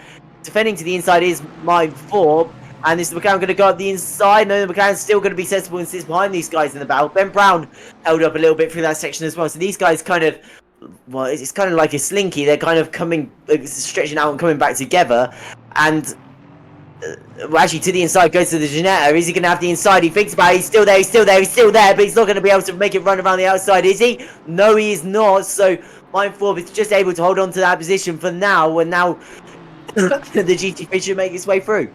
Steady on. And that's Terrell Hubbard getting past. He's in last place in GT3 class. He will hold the inside line and no doubt get the acceleration out the corner to get past the first two of these group of three GT3s. And that's a sneaky move almost up the inside from the Janetta, trying to get his nose ahead. Probably worth mentioning as well, 222 track limits. That's McCullough in 15th position. So again, I know it had the qualifying band, and that really just adds salt to the wound. And well, we'll see him drop probably to the back of the GT3 class. Anyway, we come back to this battle between Martin Forbes, Daniel Tomlinson, and Ben Brown, and it's really just separating itself out here. Well, not really separating itself out. It kind of separates out for some parts of the lap, and then they're kind of the literal definition of a sandwich around the other parts of their lap. So as they now come into the final corner, the Aston Martin seems to be struggling around here, and this is presenting opportunities to the Janetta. And again, not a great exit from the corner for Martin Forbes. And again, this is going to present an opportunity to Daniel Tomlinson. Daniel Tomlinson thinking about the inside line. He's going to look at it. But again, Martin Forbes taking that longer and sweeping outside line gives him more momentum into turn 1 and turn 2. And it allows him to defend from Daniel Tomlinson. Not for long though, as Daniel Tomlinson now looks up the inside. Will he be able to get the move done? He's still there, still there. Martin Forbes is going to close the door on him. And again, it looks like in this section of the circuit where the Janetta is strong, the Aston Martin is just about able to defend him off, and all this is doing is helping Ben Brown escape. Van Oosten and Genelec in the pits. Pit window is now open for the GT3 class. First 5 minutes for those guys will be for them to make their pit stops. I can tell you Ralph Vest, Nick Commander's also making their pit stops. Where are the leaders? There is Gregory Ivanov. 7.5 seconds is the gap. He dives to the pit box. Very last moment. Gets the car turned in, scrapes the wall. 15 second penalty, 20 second penalty for 420. Who in the world is 420? It is Robert Van Ooselen. So after being the cork in that bottle, it's made his way past. I know, hasn't been able to even make his way past some of the McLarens and the Aston Martin that overtook him, and then now will find himself fall further down the order because of the penalty he's just received. Anyway, we see David Granez coming into the pit lane as well, and this is where it's going to get interesting. So on that time screen there, it said 7 seconds was the gap. I don't know if that's been updated since the Ferrari came into the pit lane, but it was last time I looked, it was around 5 to 6 seconds separating Honda NSX and the Ferrari as they come into the pit lane. So this is really where it's going to get interesting. Can the NSX get out before the Ferrari can? We're just going to have to sit and wait and see. I think the Ferrari came in a long time before the NSX. So just trying to find Ivanov. Where is he? He's going. He's going. Will the NSX go? I don't think it will, because it seemed like a long time between. Oh, he's just got his hands. Oh, just by the slimmest of margins, Gregory Ivanov has held on to the lead of this race, literally by an air jack. There is how he's kept ahead, and well, it's going to be close. A little flash. Was it a little flash of lights, or maybe the pit limiter? I'm not too sure. I think there might have been a cheeky flash of the lights there for David Grant to say, "I am here, and I'm going to fight for this race now." As the two leaders in the championship and in the race come out on circuit together, and it's now all or nothing for Gregory Ivanov and David Granes. Granes probably would want it to be ahead, because it seems the Ferraris had a little bit more pace here today after taking pole position and leading this race pretty dominantly. But the NSX is right there now, and any sort of traffic is really going to help him in this one. And well, it's all about to get underway as we just wait to see what happens in the remaining 47 minutes of this race. Gregory's got clean air ahead of him. There's no traffic for the best part of 3 or 4 corners. There's a slow car up ahead of him, car 55. That I think is one of the GT3s. It's Alex Shahibi. It just depends where he meets him, though. If it's even if it's just one GT4, if he meets him maybe through the start of turn 11 to the end of that section, it could. Well, I mean, it's going to be quite hard to overtake him through there, and it's going to cost him a little bit of time. So it's just really about where he meets him on circuit. Yeah, absolutely. For now, he's going to get to them in a place, I think. As long as it's through Sector 1 and 2. this actually could be help if it's through sector. So I'll say that again. If it's through sector 1 and 2, it would help Grenades to close the gap, I do think. But for now, it is Ivanov with the theoretical race lead, and indeed does go back up to P1 because Buckley, Angelo, and Judable all in the pits. Where is Buckley coming out actually? Not close enough. Okay, so now this is where he's going to catch the GT4. He's set his lights to the inside, and he's gone straight on through there. That was nice and easy, and actually it may help David Granez maybe a little bit, depending where the G4 comes out. It has. It's held up the championship rivals. So David Granez under a little bit of pressure, and also being trying to be unlapped as well by Elmar Kurbanov, the teammate of the guy who's trying to fight in the championship. So Elmar Kurbanov will want to be the biggest nuisance he can. Yeah, he will be in the mirrors of the NSX. And well, as they come out of the corner now, you can see Elmar Kurbanov seems to have the pace to take it to second place, even though this isn't for position.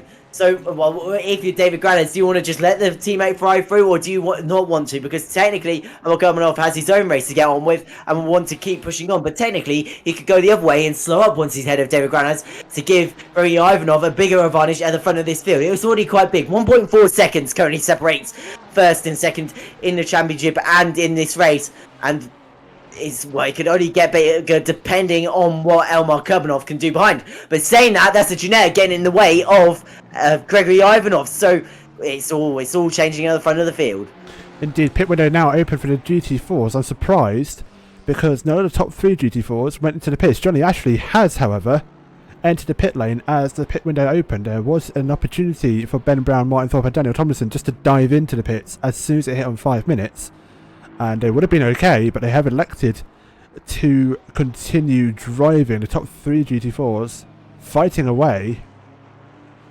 As I can update you, Ivanov has extended the gap to David Granez and the gap is now 2 seconds. Yeah, I was wondering if some of the GT4s were going to help him there, and this is the thing. Now the GT4 pit window is open, but the part of the second they're out, if this was just a regular time in the race, it would be quite handy for David Granez, because Greg Ivanov is going to have to make his way past the leaders of the GT4 class.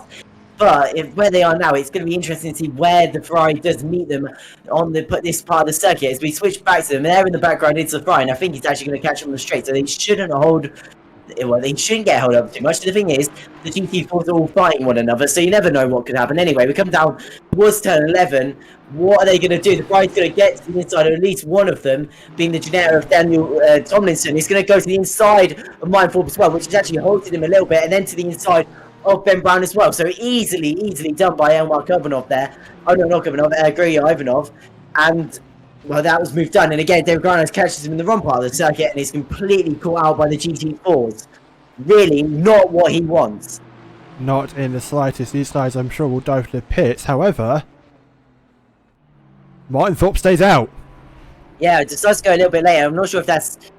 we'll have to see how that plays out for him, because some of those GT3s halting him at the start of the lap. I don't know if there's any more GT3s around those guys that could hold him over this lap. But if he gets a clear lap away from those two, you could see him set a quick enough lap time to maybe try and set himself ahead of the two in the order. So we'll have to wait and see how this all works out for Martin Thorpe. We have to remember Tomlinson has 20 seconds success. Oh yes, that's a very good point. So that's going to immediately drop him out of that battle, sadly, for the lead, which will be an absolute shame. 72. Who's 72? It's John Lloyd in 8th. He's got a drive-through for track limits. Oh gosh, this is the second. Obviously playing havoc with some of the drivers and track limits. We saw it a lot in qualifying. A lot of drivers struggling to set a lap time, and obviously this is carried over to the race as the teammates now have both had drive-through penalties of John Lloyd and Wilbert Van Uten. And so what was, as I said earlier, looked like a good day for both the Fry guys, BMWs and Aston Martins, has really gone down the drain. Yeah, big time. Oh, John gets the car slowed down in time for the drive-through. Hopefully he will... it looks like it's slowed down. I'm hoping he won't get another drive-through or stop-go for speeding in the pit lane. The leaders of the GT4 class are, however, exiting the pit lane as Ben Brown does indeed leave, and Daniel Tomlinson will shortly follow. Where's Johnny Ashley in relation to all this? Not as close as we might have thought. However, I think he might have just pipped Daniel Tomlinson. He has. Yeah, and also probably worth mentioning as well, I'm not sure if we said 5 seconds for line 4 when he comes into the pits as he has now. So that's going to take him a little bit away from Ben Brown, as well as depending how effective that one extra lap was out on circuit. Yeah, we'll see how that helps him. He has got 5 seconds, and Shahibi, who's also now in the pits. All the GT4s that are yet to pit. All the GT4s have yet to make their mandatory pit stops are now making them, but Shahibi's got 40 seconds to add on top of everything else. He's now in the pit lane, coming to his pit box now, and he'll be sat there for a very long while.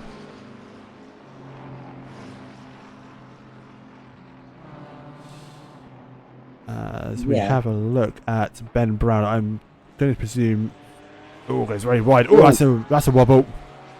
Yeah, that looks very uncomfortable and very awkward moment there for Ben Brown. Didn't seem really a one at the car for that part of the circuit as he has for the rest of this race. This isn't going to help him in trying to hunt down Martin Thorpe, who's currently in the pit lane. So as he comes around the final corner now, he should assume the lead of this race, depending on where Martin Thorpe comes out on circuit. His pit limiter is still on. So, yeah, Ben Brown should easily retake the lead of this one. Indeed, he does. Because there's the exit. Where's Martin Thorpe? I thought I heard the car maybe go off its limiter. I could be wrong. There he is. No, there he is. So, yeah, it's just a little bit further back than Ben Brown from where he was. As you can see, there you go. Ahead of him on second now. There's the visual. Actually, might have worked quite well for him, though, because as you can see, that's not a 5-second gap between them. So, obviously, that one extra lap in a clear air gave him a lot more pace. And track limits there for another car. It's Nick Manders, who's just popped into our screen overtaking said Connexus Motorsport GT4. Track limit violation. Drive-through penalty. That's going to hurt him, and there's 20 seconds there for Van Oosten as well. He's got another penalty, which will be added on to his finish time if he doesn't make another pit stop.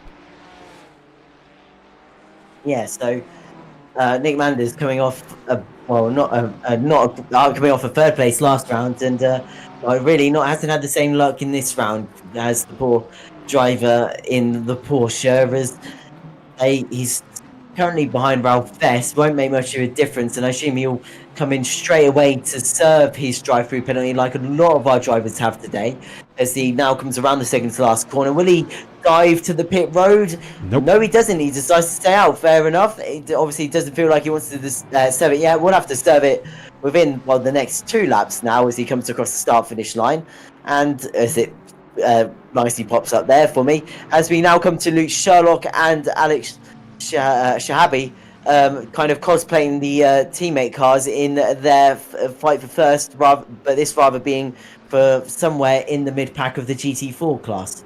It'll be for 5th and 6th in class. Shahabi obviously having that awful start of the race, getting caught up in a lap 2 incident, giving him quite a lot of damage. I don't think he's actually fixed said damage. Elected to come back out, try and fight for positions with a bit of a wounded car. Well, it must be not hindering him as much as a bigger incident would have, because if he feels like he can push on, he obviously feels like he gets somewhere close to his best laps in that Aston Martin, even with a little bit of damage. And one of them guys just about finding a McLaren-sized gap to get themselves both through there with Incredible and Angelo. And these two have really been stuck together this whole race, running in formation. Obviously, with Wilbert Van Oudenen and Matt High, and actually have got out ahead of Matt High after he had to serve his, I believe, 20 seconds of success time in the pit lane. So again, these guys have kind of come out of the winners between that battle between Van Oudenen, Matt High, and Elmar Kurbanov, and some of the other guys' cars. Yeah, spot on. Just trying to figure out where is... One more lap for Nick Manders to serve that drive-through, so we'll have to come in next time. We'll have to do so. I'm just trying to figure out where Kurbanov is in relation to his race leader. He's not been able to catch Granez. That's the crucial thing. Yeah, Granez, as you can see, about 2-3 car lengths, or actually probably more than that up the road. It's only 4. Well, actually, oh, it's just updating actually on my screen. It was 4 seconds. It's still is 4.8 seconds, I believe that says, between himself and Yeah. the race leader. Yeah, spot on. So That's now gone up to 5.3 seconds between him and South and the leader. So I think Ivanov's got away with it. yeah, I think that's right. I mean, he has had the pace here all weekend. Obviously, feels very comfortable here in Misano, and has really shown that today. Really pole fastest lap, and well, looks to be a race win as long as everything goes his way. A 4 second gap, pretty comfortable. But if a GT4 decides to have a bit of an awkward moment with you, it's still a big enough margin for you to go off the circuit and the guy behind you to come straight on past. So it's not over yet, but looking pretty comfortable with 35 minutes to go for Gregory Ivanov. Just has to keep it conservative. Anyway, we come back to Timothy Jedible in the Fear Nothing Motorsports McLaren. It's running with his teammates still. I wonder if these guys are just deciding to push on, have had a chat and said, well, there's no point in fighting because we're just going to bring the guys we were fighting with earlier into this battle, so we might as well just push on single file and see if we can make any inroads towards Petty Jelinek, who's actually had a very nice recovery as well, and finds himself in 4th after going off across the grass and then finding himself behind Will Van Uten and Angelo and Jedible. Indeed, and that is Nick Manders coming into the pits. Had a issue with 535 as he found his way into the pit lane, I do believe. Let's have a look and see what happened. I'm not sure if the two cars were related. Josh Rush 535, what's happened with him? He said it was an accident, and I'm not entirely sure. Well, that's his teammate. I was going to say, that's his teammate behind him, David Granez. I think he's let him through. Yeah, he has. Oh. And has Kurbanov behind him. Oh, I think it's just him letting his teammate through. Yeah, it's just letting his teammate through, Josh Rush. Now, I think actually Kurbanov's made the move up into 12th. At Josh Rush's expense. So yeah, I think he had blue flags. Sorry, I think he had blue flags to one of his faster F&M drivers.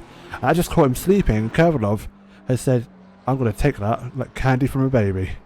Yeah, exactly that. And I think maybe the strategy was maybe to get Granez as fast as he could, and then maybe defend a little bit from Elmar Kurbanov to stop that little bit of sandwiching going on with the two local cars in their strategy. So obviously it hasn't worked out with Grush not really holding up Elmar Kurbanov really that much, and well, Elmar Kurbanov still going to want to try and hunt down David Granez. The thing is, though, that it doesn't seem like he has the pace to be able to do that at the moment, as he has a big snap of oversteer there. Yeah, he's struggling in that Ferrari. Again, I'm not sure if he's elected to repair his damage from the start of the race. The rear of the car still looks a bit battered and bruised.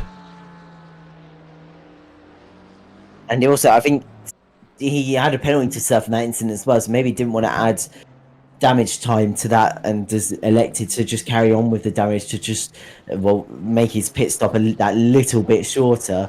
But as you can see, and as you've said, he's not looking very settled at the rear end of that 296. It's looking very, very sketchy. Yeah, big time. I think for now, I dare say, things have calmed down.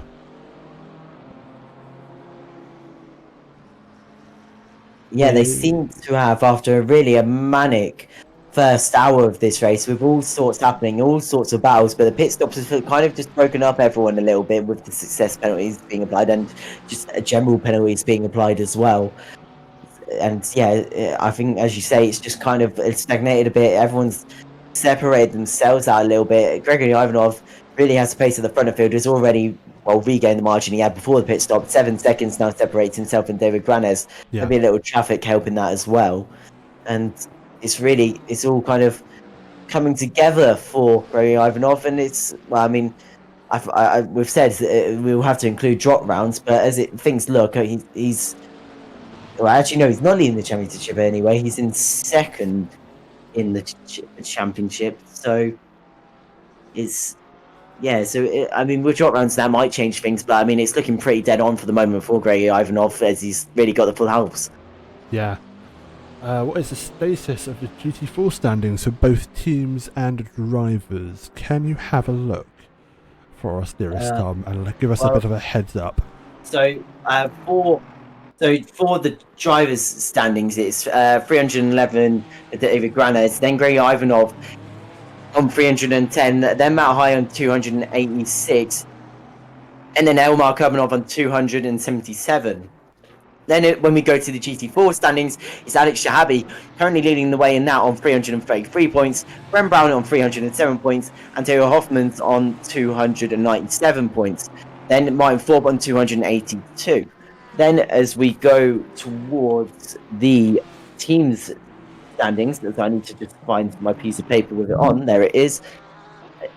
As with the team standings, things currently look like currently leading the way is Lucal Racing Esports with 587 points in that standings.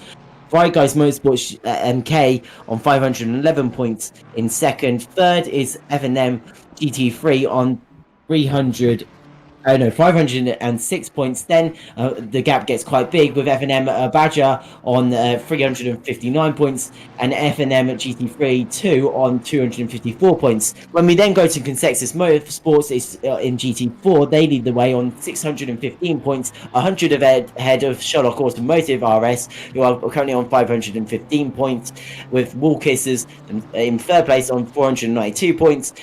Fourth being oNiD Racing on 430 points, and in fifth, Apex Driving School on 406 points. Only a point difference between themselves and sixth place in that class. oNiD Racing Stronger #9, who on 405 points. Cool. With drop rounds still to take into account, we cannot safely say who's going to be finishing where. We will need to still figure out drop rounds, and SimGrid will do that for us once the results are uploaded, but the official announcements will be made in Discord later on, potentially on Monday. And Tom, thank you very much for that information. The official announcement, I said, will be put in Discord, but I think we can act on the presumption that as long as Ivanov finishes ahead of his competitor for the championship in drivers, it will be his to win. But again, this is all very hypothetical thoughts with sort of drop rounds having to be taken into effect. However, we will have a battle for the lead of the GT4 as Martin Thorpe getting onto the back of Ben Brown here for the race lead. Johnny Ashley a good 10 seconds behind this battle in P3. The success penalties and other penalties given to his fellow competitors of GT4 has seen him be able to climb up the order into P3 and taking an early pit stop as well before the leaders ahead of him. As soon as the pit window opened, it's probably helped him a shed tons here with getting that P3. But we will just pay a bit of attention to this battle between Ben Brown, Martin Thorpe, Connexus Motorsport, and Sherlock Automotive RS. Drive through for track limits 107. Who in the world is that?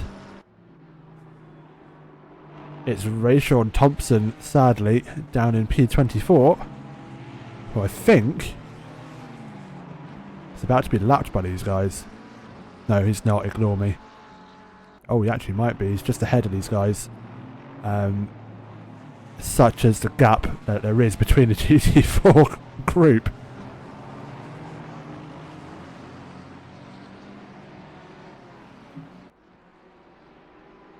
But it's going to be interesting when the drop down scores are added. I think they might have already taken away one score on SimGrid, because there are two of their worst results are crossed out in the scorings for it.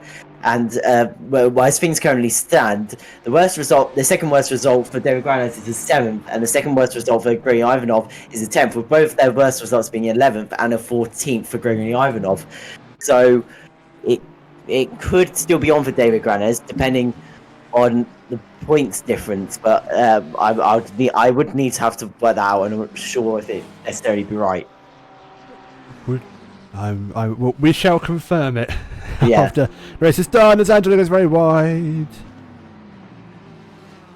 Trying to make a move around his teammate, or maybe just taking some avoiding action there into the fast right-handers. There's a car going into the pit lane. I think that is Rayshawn Thompson taking his drive-through penalty.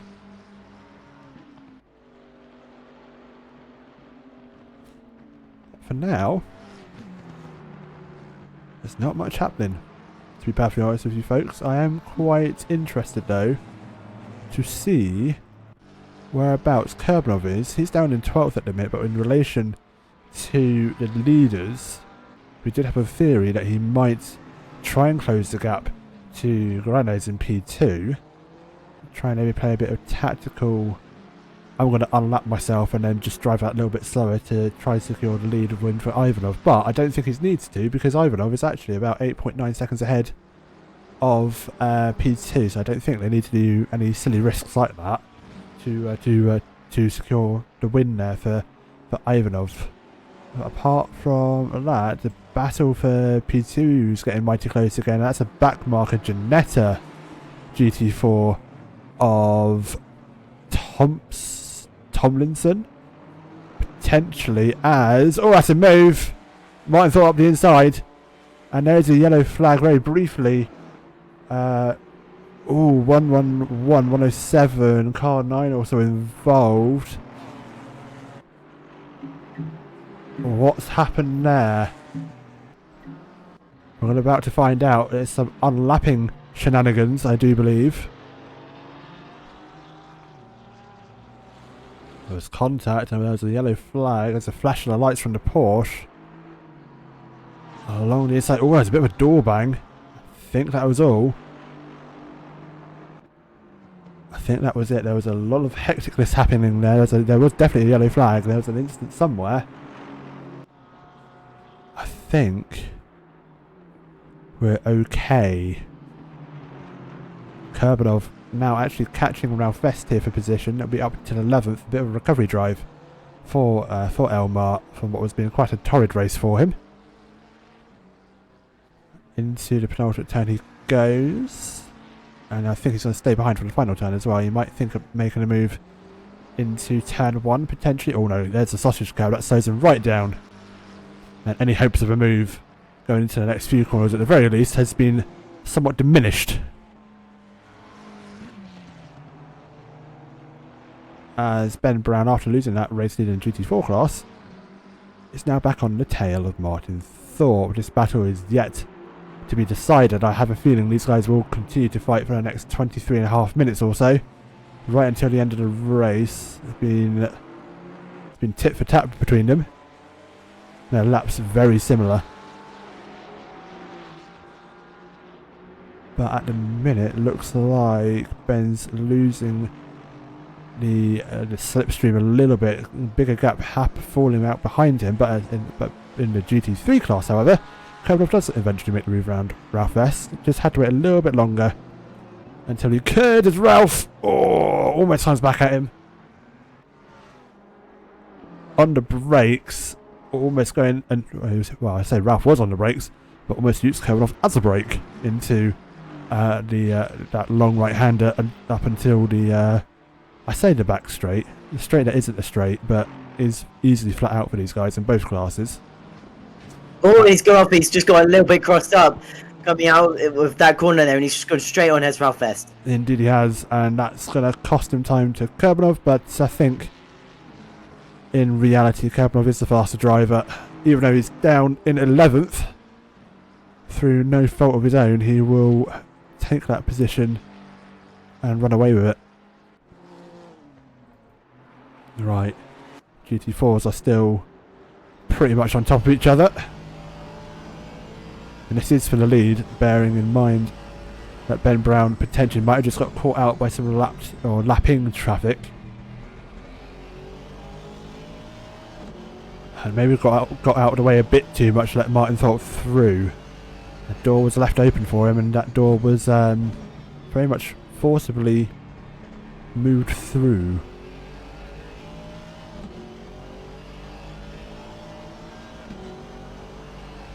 Sadly, nothing Ben can do right now. He does have the straight line speed through this section, but Martin is able just to keep it ahead. He can't really go alongside. Well, he can get alongside here, but it'll be very risky to make a move. And the gap closes bumper to bumper in braking, and Ben has not given up on this lead battle as of yet.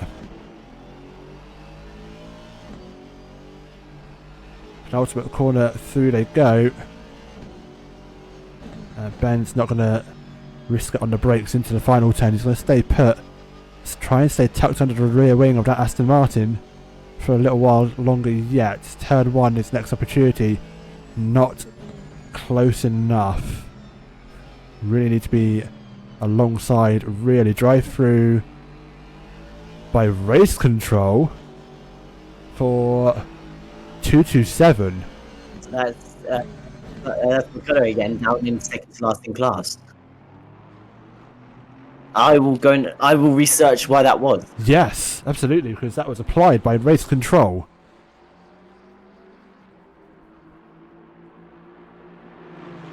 As Tyler is still having issues. He's off circuit now.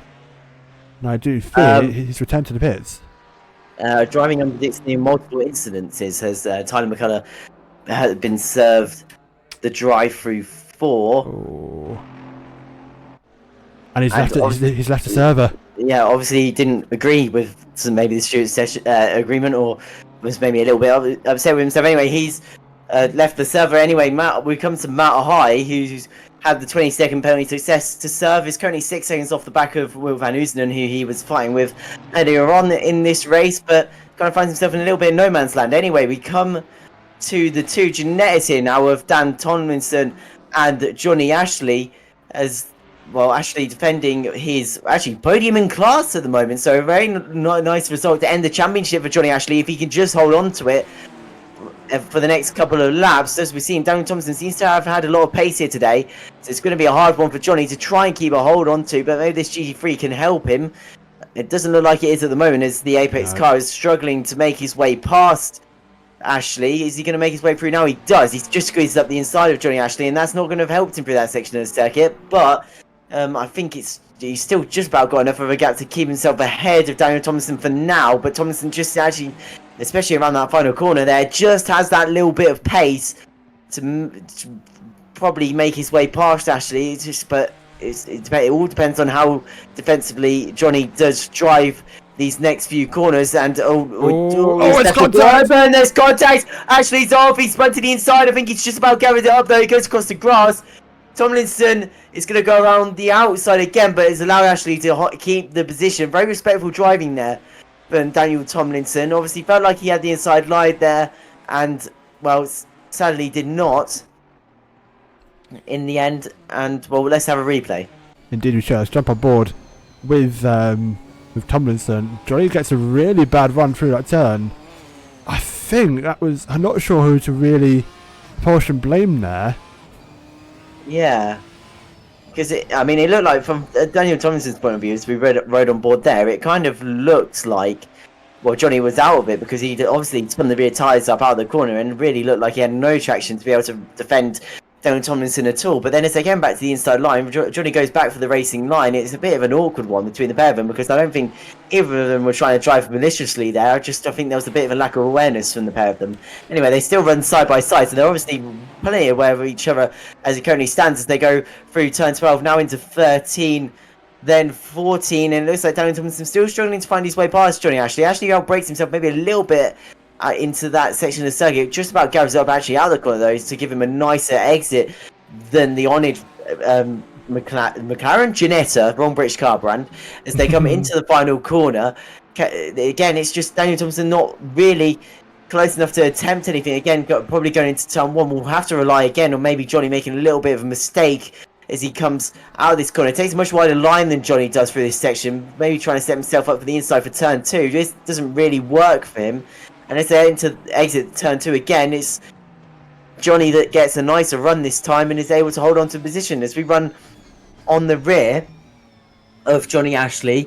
And, well, this isn't really going to be an opportunity for Daniel Tomlinson. And the issue is Tomlinson's been used to fighting a lot heavier cars, a lot bigger cars than the Ginetta, and has been able to get on the brakes and just kind of slide his way on past in very, very, very good dive bomb related moves. But the thing is, he's now up against one of his own, another Ginetta, so he's not really got that braking advantage he's had with other cars when he's been fighting in the GT4 class. So it's going to be a little bit more of a struggle to maybe find his way past Johnny. He's going to look to the outside. It may try the switchback on the exit, and he does. So that's going to give him the inside now as they head up towards turn 11. And well, this could be an opportunity. It could be. Destiny Adventurer, thank you very much for the follow. You join us at the dying moments of this race and for Season 2 as Daniel Tomlinson trying to make a move from the GT4 podium position, can't make it work, and Johnny's being a very effective rolling roadblock here. Yeah, he is. He's doing a great job. 16 minutes to go. He just needs to try and... Well, I mean, it's going to be a very long 16 minutes for poor Johnny. But he just needs to try and keep it going a little bit longer to try and secure a third place in this... Well, in his class. It will be indeed. That's Buckley going through. That's P3. And that's going to split up these GT4 to a brief moment. F&M, that is P13, I do believe. That is Josh Grush, trying to find his way past Tomlinson in the first instance. Indeed may be able to do so coming up into this corner. May try and get past Johnny as well. No, thinks better of it for now. He almost makes contact.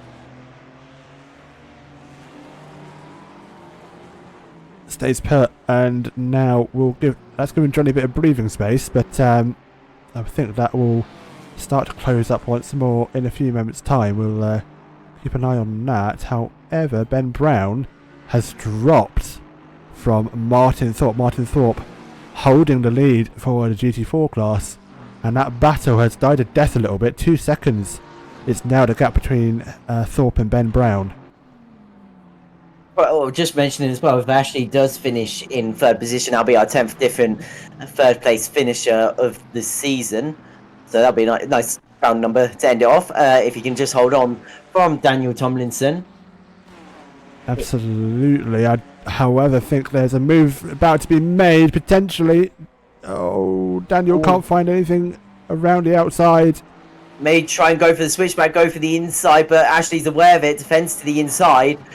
Places Janelle very nicely, and again, Daniel Tomlinson's not able to get the move done. Thinks about the inside again, but well, there's no room at the inn for Daniel Tomlinson. Rises majorly across the Socha curbs there, bounces the car along and loses him a lot of speed going into the final corner. So that's actually opened the gap up open again.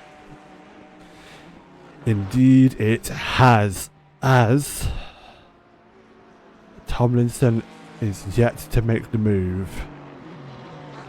So they've got 13 3/4 minutes to go.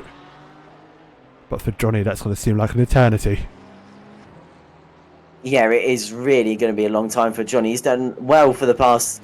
I think he's been doing this since the 19-minute mark, so he's been doing very, very well. But the thing is these guys probably in no traffic for him to defend. The issue is he's going to have these GT3s now going past, and they are going to may give an opportunity for Daniel Tomlinson to follow one of them through while the GT3 is lapping Johnny Ashley. As they go to the inside of Johnny, it's going to push him out a little bit wide. Maybe a later apex than he would have wanted. And as you see, this has opened up an opportunity for Daniel Tomlinson, but he's not able to get his Genera alongside Johnny's. He's going to look to the outside now. He's going to stay around the outside. May again go for the switchback. He's been attempting the last couple of laps, and he does. He's gone for it again and actually gets a really nice run out of the corner there. They're running side by side, but I think the oNiD Jeanette may have that little bit more straight line speed out of the exit as they now come into turn 11. Here they appear, and Daniel Thompson just ahead.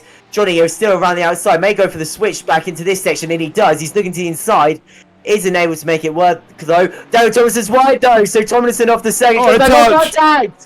Oh, that was a bit risky by Tomlinson. He was off the circuit there. Johnny was to his inside, and I think it may have just been a little bit too much of an aggressive re-entry of the circuit there from Daniel Tomlinson, and needed probably a little bit more caution. But understandable, final 12 minutes, you want to try and take third position. He had it in his grasp, and he just about threw it away. This is the battle to watch at the minute. Everyone else is very much spread out across the track. No other real battles happening. The battle for the lead of this class also has closed a little bit, but not enough for Ben Brown to start challenging. 1.5 seconds is the gap, but I know these guys are now going to have the F&M Motorsport guys trying to make their way through. And indeed one of them does. There's one more still to make their way through. This is Jedable and Angelo. And this may be an opportunity for Daniel Tomlinson as well. Johnny Ashley had a lot of oversteer coming out of the corner, coming out of turn 6.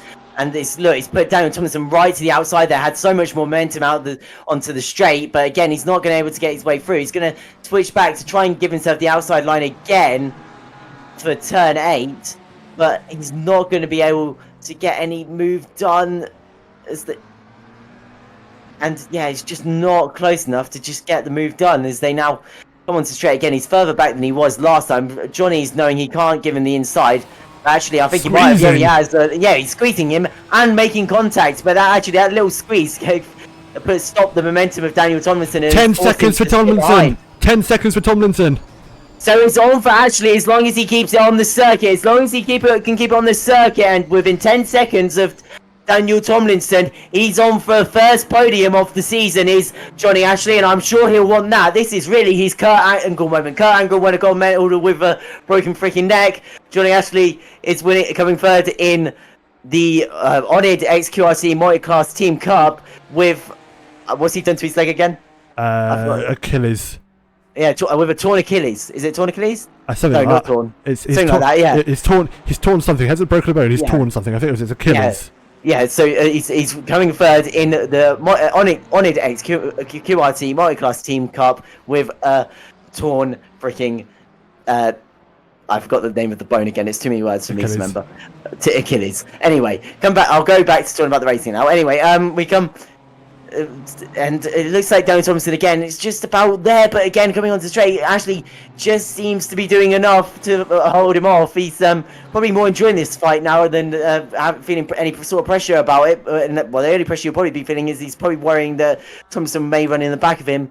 But I say now come around this section again. This is where Tomlinson's quite quick. He'll be wanting to go for the switchback. The only issue is he's not going to be able to run too wide because he has 2 Fight Guys cars behind him. One being Wilbert Van Oostenden and the other being Matt High, and they have separated these 2 up. And they're fighting for position as well. Those 2 GT3 Fight Guys Motorsports for 7th and 8th in GT3 class. So they're also fighting. They've got quite close to each other as they do get past the 2 GT4s. 119 track limits drive through. That's Luke Sherlock. Is it? It is Luke Sherlock, 21st. Oh, okay. Oh, yeah, sorry. I saw Josh Grush had one as well. Josh Grush has also got one. He's serving it as we speak. The car 535. Tomlinson still wanting to make a move around the Johnny Ashley here, even though he's got a 10-second penalty. He wants bragging rights, I do reckon. Yeah, I think you'd like that, but Johnny also wants the podium on track as well, and his own bragging rights against Daniel Tomlinson. Both obviously affiliated with oNiD, and well, yeah, both will want, as we've already said, will want the bragging rights. Anyways, we head up towards turn 4. We already switched to it, and it's Matt High going down the inside of Will Van Oostenden. Looks pretty easy for him in the end, and the move's done. And well, I mean, it would have been his move anyway because Will Van Oostenden has 20 seconds to serve after this race. As Matt High will now make his way up the road, probably a little bit too far back to make any inroads towards Angelo, who is currently 11 seconds ahead of the Aston Martin. Luke Sherlock in the pits for his drive-through penalty for those pesky track limits, and the recovery drive for Kerbalov in the dying moments of this race is still on. He is catching Oliver Knowles for P9. Oh my gosh. And well, that nearly ended his recovery drive because that was very, very aggressive by Ollie Knowles. Still aggressive by Ollie Knowles, pushing him basically to the border of the inside of the circuit there. Knowles spins rear tyres up, so loses all of his momentum there. But that was very, very aggressive in the late stages of the race by Ollie Knowles. Well, obviously, really wanted to hold on to that 9th position, but Elmar Kerbanov just, it was, I agree, that was very naughty by Ollie Knowles, maybe too aggressive there. The lead for sorry to interrupt you, the lead for GT4s. Closed up again, Martin Thorpe, Ben Brown. They're back close together again. The GT4s are proving much more entertainment than the GT3s tonight in terms of fighting for positions. Over 12 seconds ahead of Granez for P1. Absolutely dominated this race has Ivanov. Even with his success penalty of 10 seconds taken in the pit stop, that has still left him enough time to be ahead and to secure what will probably be the last win of season 8. Season 2. 2. Round 8, season 2. I'm tired. I'm sorry. Yeah, no, it's fine. Understandable. Only 6 minutes and 15 seconds now to go in this race, so not long now of people having to listen to us with Ben Brown right on the rear end of Mine 4, trying to take the last GT4 win of the season, as Ben, as not, see, I've done it now, as Aiden's just mentioned, and as they now, well, head around for the final couple of laps. This is really, well, these GT4s have been together the whole race. It did include Daniel Tomlinson at one point. He's fallen away after his success penalty. And, well, these two have really just been stuck together. It was in the other way round at some stages with Ben Brown ahead of Mine Thorpe. But it's changed again. And Daniel Tomlinson, again, trying to go around the outside through the turn 11 section of the circuit. Hasn't really been able to make it work again, though, as they make it to the end of that section through turn 14. He still finds himself right. You had just lost Tom there for a second. Indeed, he is right on the tail of Johnny Ashley. Johnny's fighting for this tooth and nail. He doesn't care that the car behind him's got a 10-second penalty. It's about the pride. He wants his P3 outright. I do not blame him. He's fighting right to the limit, and he is holding him off for now. We'll keep an eye on that battle as if F&M car tries to get past. That's David Granez going down the inside, so yeah. Granez in his own fight, trying to, well, still obviously pushing on, just in case anything happens to Gary Ivanov. But all that has done, sadly, for poor Daniel Tomlinson, has separated himself from Johnny Ashley. So Ashley has a little bit of breathing air. The only issue is he has David Granez in a very fast car behind him. He has to try and let through. Anyway, Thomas Angelo is going by the final seconds of this race. These guys are going out single file and are fighting with one another as Timothy Jannable runs here around the outside. He's just holding ahead, and these guys in the dying moments of this series are really, really going at it now. The gloves are off between the two sister cars, the two teammates, and we'll have to wait and see what happens. Anyway, Ben Brown still fighting for the race leader. This one runs very deep into turn 14 though, and that's going to give Mine Thorpe some breathing room. It is. He was alongside, hence why we just jumped to him. Couldn't make the move work for the lead. Tomlinson still in the background trying to get past Johnny as well.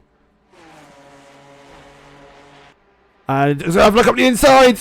He's there down the inside into turn 12, now into 13. Oh, loud banging noise for some reason. I don't know what that was. Yeah, I don't know. Turned in, anyway, we'll come back to this. Anyway, I think that's one of the prizes. That's either Elmar Kurbanov or Ivanov making their through. I assume it's Elmar Kurbanov. And oh, it's very Ashley's off! Ashley's off in a big way into the gravel trap. That could be more than 10 seconds. He's just about going back onto the circuit. But Johnny Ashley's certain podium could be up in the air. Just trying to figure out if that was anything in my room that was that big. I know, I've heard it before, so I think it's just an in-game glitch. Okay, that's fine. It's happened before when we've done this. It's just, yeah, it's a weird like gun noise, but I don't know why it does it, but I think it's just a game. Anyway, we come back to Johnny Ashley. I think he's just about got away with that, as I think it says he's 3 seconds behind Daniel Tomlinson. He's going to be thoroughly upset about what just happened there between himself and some laps traffic. But I mean, his things stand as long as he can, with 2 minutes 47 seconds to go in this, as long as he can stay within 10 seconds of Daniel Tomlinson, it should still be on for Johnny Ashley. Indeed, we'll see what happened with Johnny. I think he just gets lead on into the braking zone. I think Elmar just leans on him and pushes him off the circuit. We're about to find out. On the brakes again. Yeah, he did. Oh. 3.6 seconds now separates them. I think he's doing enough lap time wise to stay within 5 seconds with not 10 seconds. I mean, with not too long to go now. 2 minutes 10 seconds in this race. Only really space for a couple laps at least now, and it looks like even with that, what's going on 4.9 seconds now. But hopefully Johnny's still just going to have enough pace to hold on. But this is really shaken up. This gap is getting bigger. It's 6 seconds now. The timing will update for you in a brief moment, but Daniel's pushing. Yeah, he knows what was at stake here. He knew he had the pace anyway on Johnny Ashley. Ben Brown, so Ben Brown's got a drive through. Oh, right end of the race. It could still be on for Johnny Ashley. As Brown comes out of the pit lane, Daniel Tomlinson's now going to be in a fight with him. Where's Tomlinson? Oh, Johnny Ashley, is that him ahead? Or is it, no, I think that's parking ahead. There hasn't got the run end damage. There's Tomlinson in the background. So Tomlinson hasn't been able to take advantage of Ben Brown's drive through. Ben Brown out of the lead of the race. Mike Forbes going to take the final win of the season in the GT4s as things currently stand. That would make himself the 10th different winner this season in all classes. So that's a little fun fact for you there. And Daniel Tomlinson, yeah, that gap is opening up. This is going to be close between himself and Johnny Ashley when it comes to the end of this. What Tomlinson doesn't need now is any GT3s. He just needs to carry on. He just needs to push in this clear air. It does, and the gap, I can tell you, 7.8 seconds. So not enough yet. Johnny, this is going to be so close. Johnny's down at what it seems like a leader on final lap now, so he's going to have one more time through. Drive-through penalty for track limits car 111. Ollie knows. That's it. Ollie knows. So Ollie knows is going to lose his top 10 result, and it's probably going to hand that to John Lloyd, as you can just see in the background there. So Ollie knows is going to come straight into the pit lane to serve that, because he won't have any other time otherwise to come in and serve it. So he's straight into the pit box, and sadly right at the end for poor Ollie knows, he's going to lose his top 10 in this race as he enters the pit lane now on his pit limiter. 5-second penalty for car 535.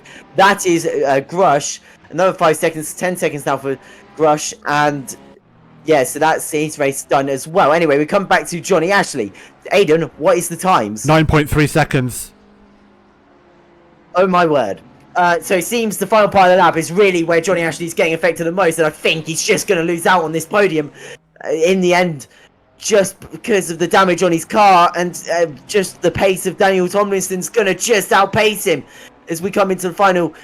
The final lap of this race. It's all going to come down to this for third position in the GT4s. The 10th different podium finisher of the season in all classes Johnny Ashley would have been, but he's going to have to really push with everything he's got at the moment. With just one leg, it's really going to be, he's going to have to give it everything he can. Anyway, for his 4th win of the season. It's been a great season, some bad luck, but Luke Oil Racing's esports Gregory Ivanov is going to cross the line to win round 8 in the final round of the oNiD X QRT Multi-Class Team Cup. A great drive by him, no threat, had some pressure from David Granaz, but in the end he soaked it all up.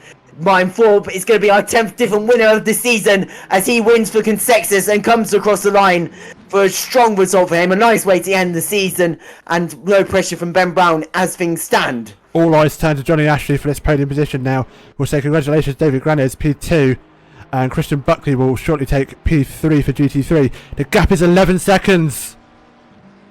So it looks like it's all over for Johnny Ashley unless there's a mistake from Daniel Tomlinson. He's not looking overly settled into that final couple of corners, so Daniel Tomlinson looks like he's on, even with 10-second penalty. It looked like it was over, but he's taken it in the end. Third position for Daniel Tomlinson in the final round of the season. As things stand, Johnny Ashley a gutting 4th in the end after an incident with Elmar Kurbanov, as Christian Buckley finishes in a strong 2nd position for Five Guys, and Petyanek takes a very nice 3rd position for Racing Stronger.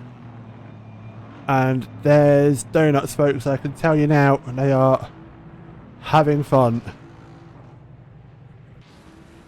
Look at all this.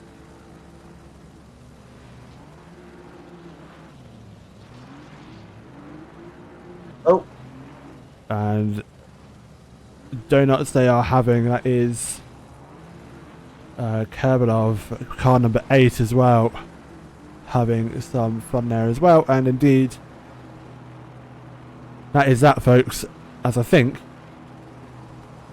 we've just lost the stream there for a brief moment as the game decides to crash on me. We do wait a second for everything to figure itself out.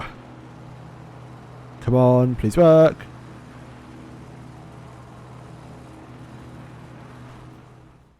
And it will work eventually. There we go. We are back. Tom, can you hear me? Yep. That was very random. Game just decided to crash on me as the session ended. And yeah, our back's still live. That's fine. The stream is still live, which is all good. What a race.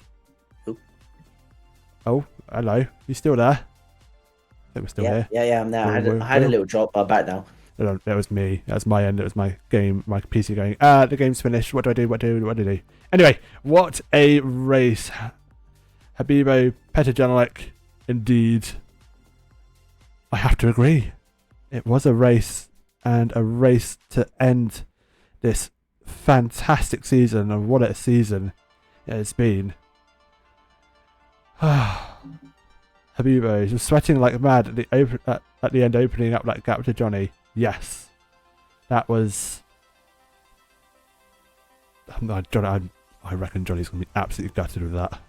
Yeah, I mean, it was such a good drive, especially with 1 foot as well. It's really gutting for him. It was just, well, I mean, I think we've said it today as well. It's the GT4s and GT3s do come together a lot, and sadly for Johnny, it was just in the final couple of minutes of that race. Those two came together, and it was just kind of a little bit awkward. It was a little bit awkward. I think Johnny turned in. Elmar hadn't decided he wanted to go for the corner yet, and it was just a little bit of contact, but it had such big consequences for poor Johnny at the end of that race. And yeah, I think, as you say, he'll be good with that, but it was an excellent drive for the 15 minutes he was able to keep Daniel Tomlinson behind him. Yeah, absolutely. It's gutting for Johnny, and I'm sure he'll be bringing back the same determination for next season. It's been a fantastic 8 weeks of racing. Yeah. Yeah. And that, folks, I can tell you now, is season 2 done and dusted. We, however, will be back in 2 weeks' time. Well, less than 2 weeks, shall I say, because we've got a week of socials, and then we're back at it after that week of socials for what will be season 3. And what a season it's going to be. Sign-ups are open. Go and have a look at our SimGrid page. There are still spaces for the for some of the leagues, and we are doing waiting lists just in case people do drop. So get yourself signed up, see what happens, see what's still available. It will be a pleasure to have you all come and race for us for season 3. Come and join our Discord as well, discord.gg/oNiD Community Racing. Pop that into any web browser and that will take you straight to our Discord. Come and say hi, come and pester us, and of course come and follow us on SimGrid as well. Tom, thank you very much. It's been a pleasure. It has been fun. We've had our laughs, we've had our yell down the microphones in shock.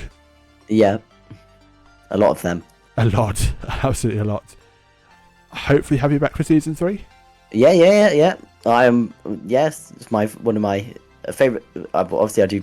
Well, this is going to be a bit rambly now, but obviously, I do journalism outside this, and it's probably relate to journalism stuff I do. This is probably one of the favorite things I do. So yeah, I'll be back for season 3. Awesome stuff. Until then, folks, take care. Stream team will have a week off between seasons. They might get involved in some social races, so if you are signed up for any social races, be sure to look out for the admins.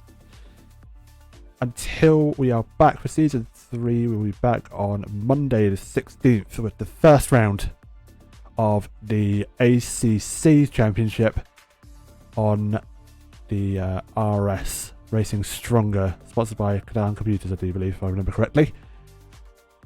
Until then, folks, take care, have a wonderful evening.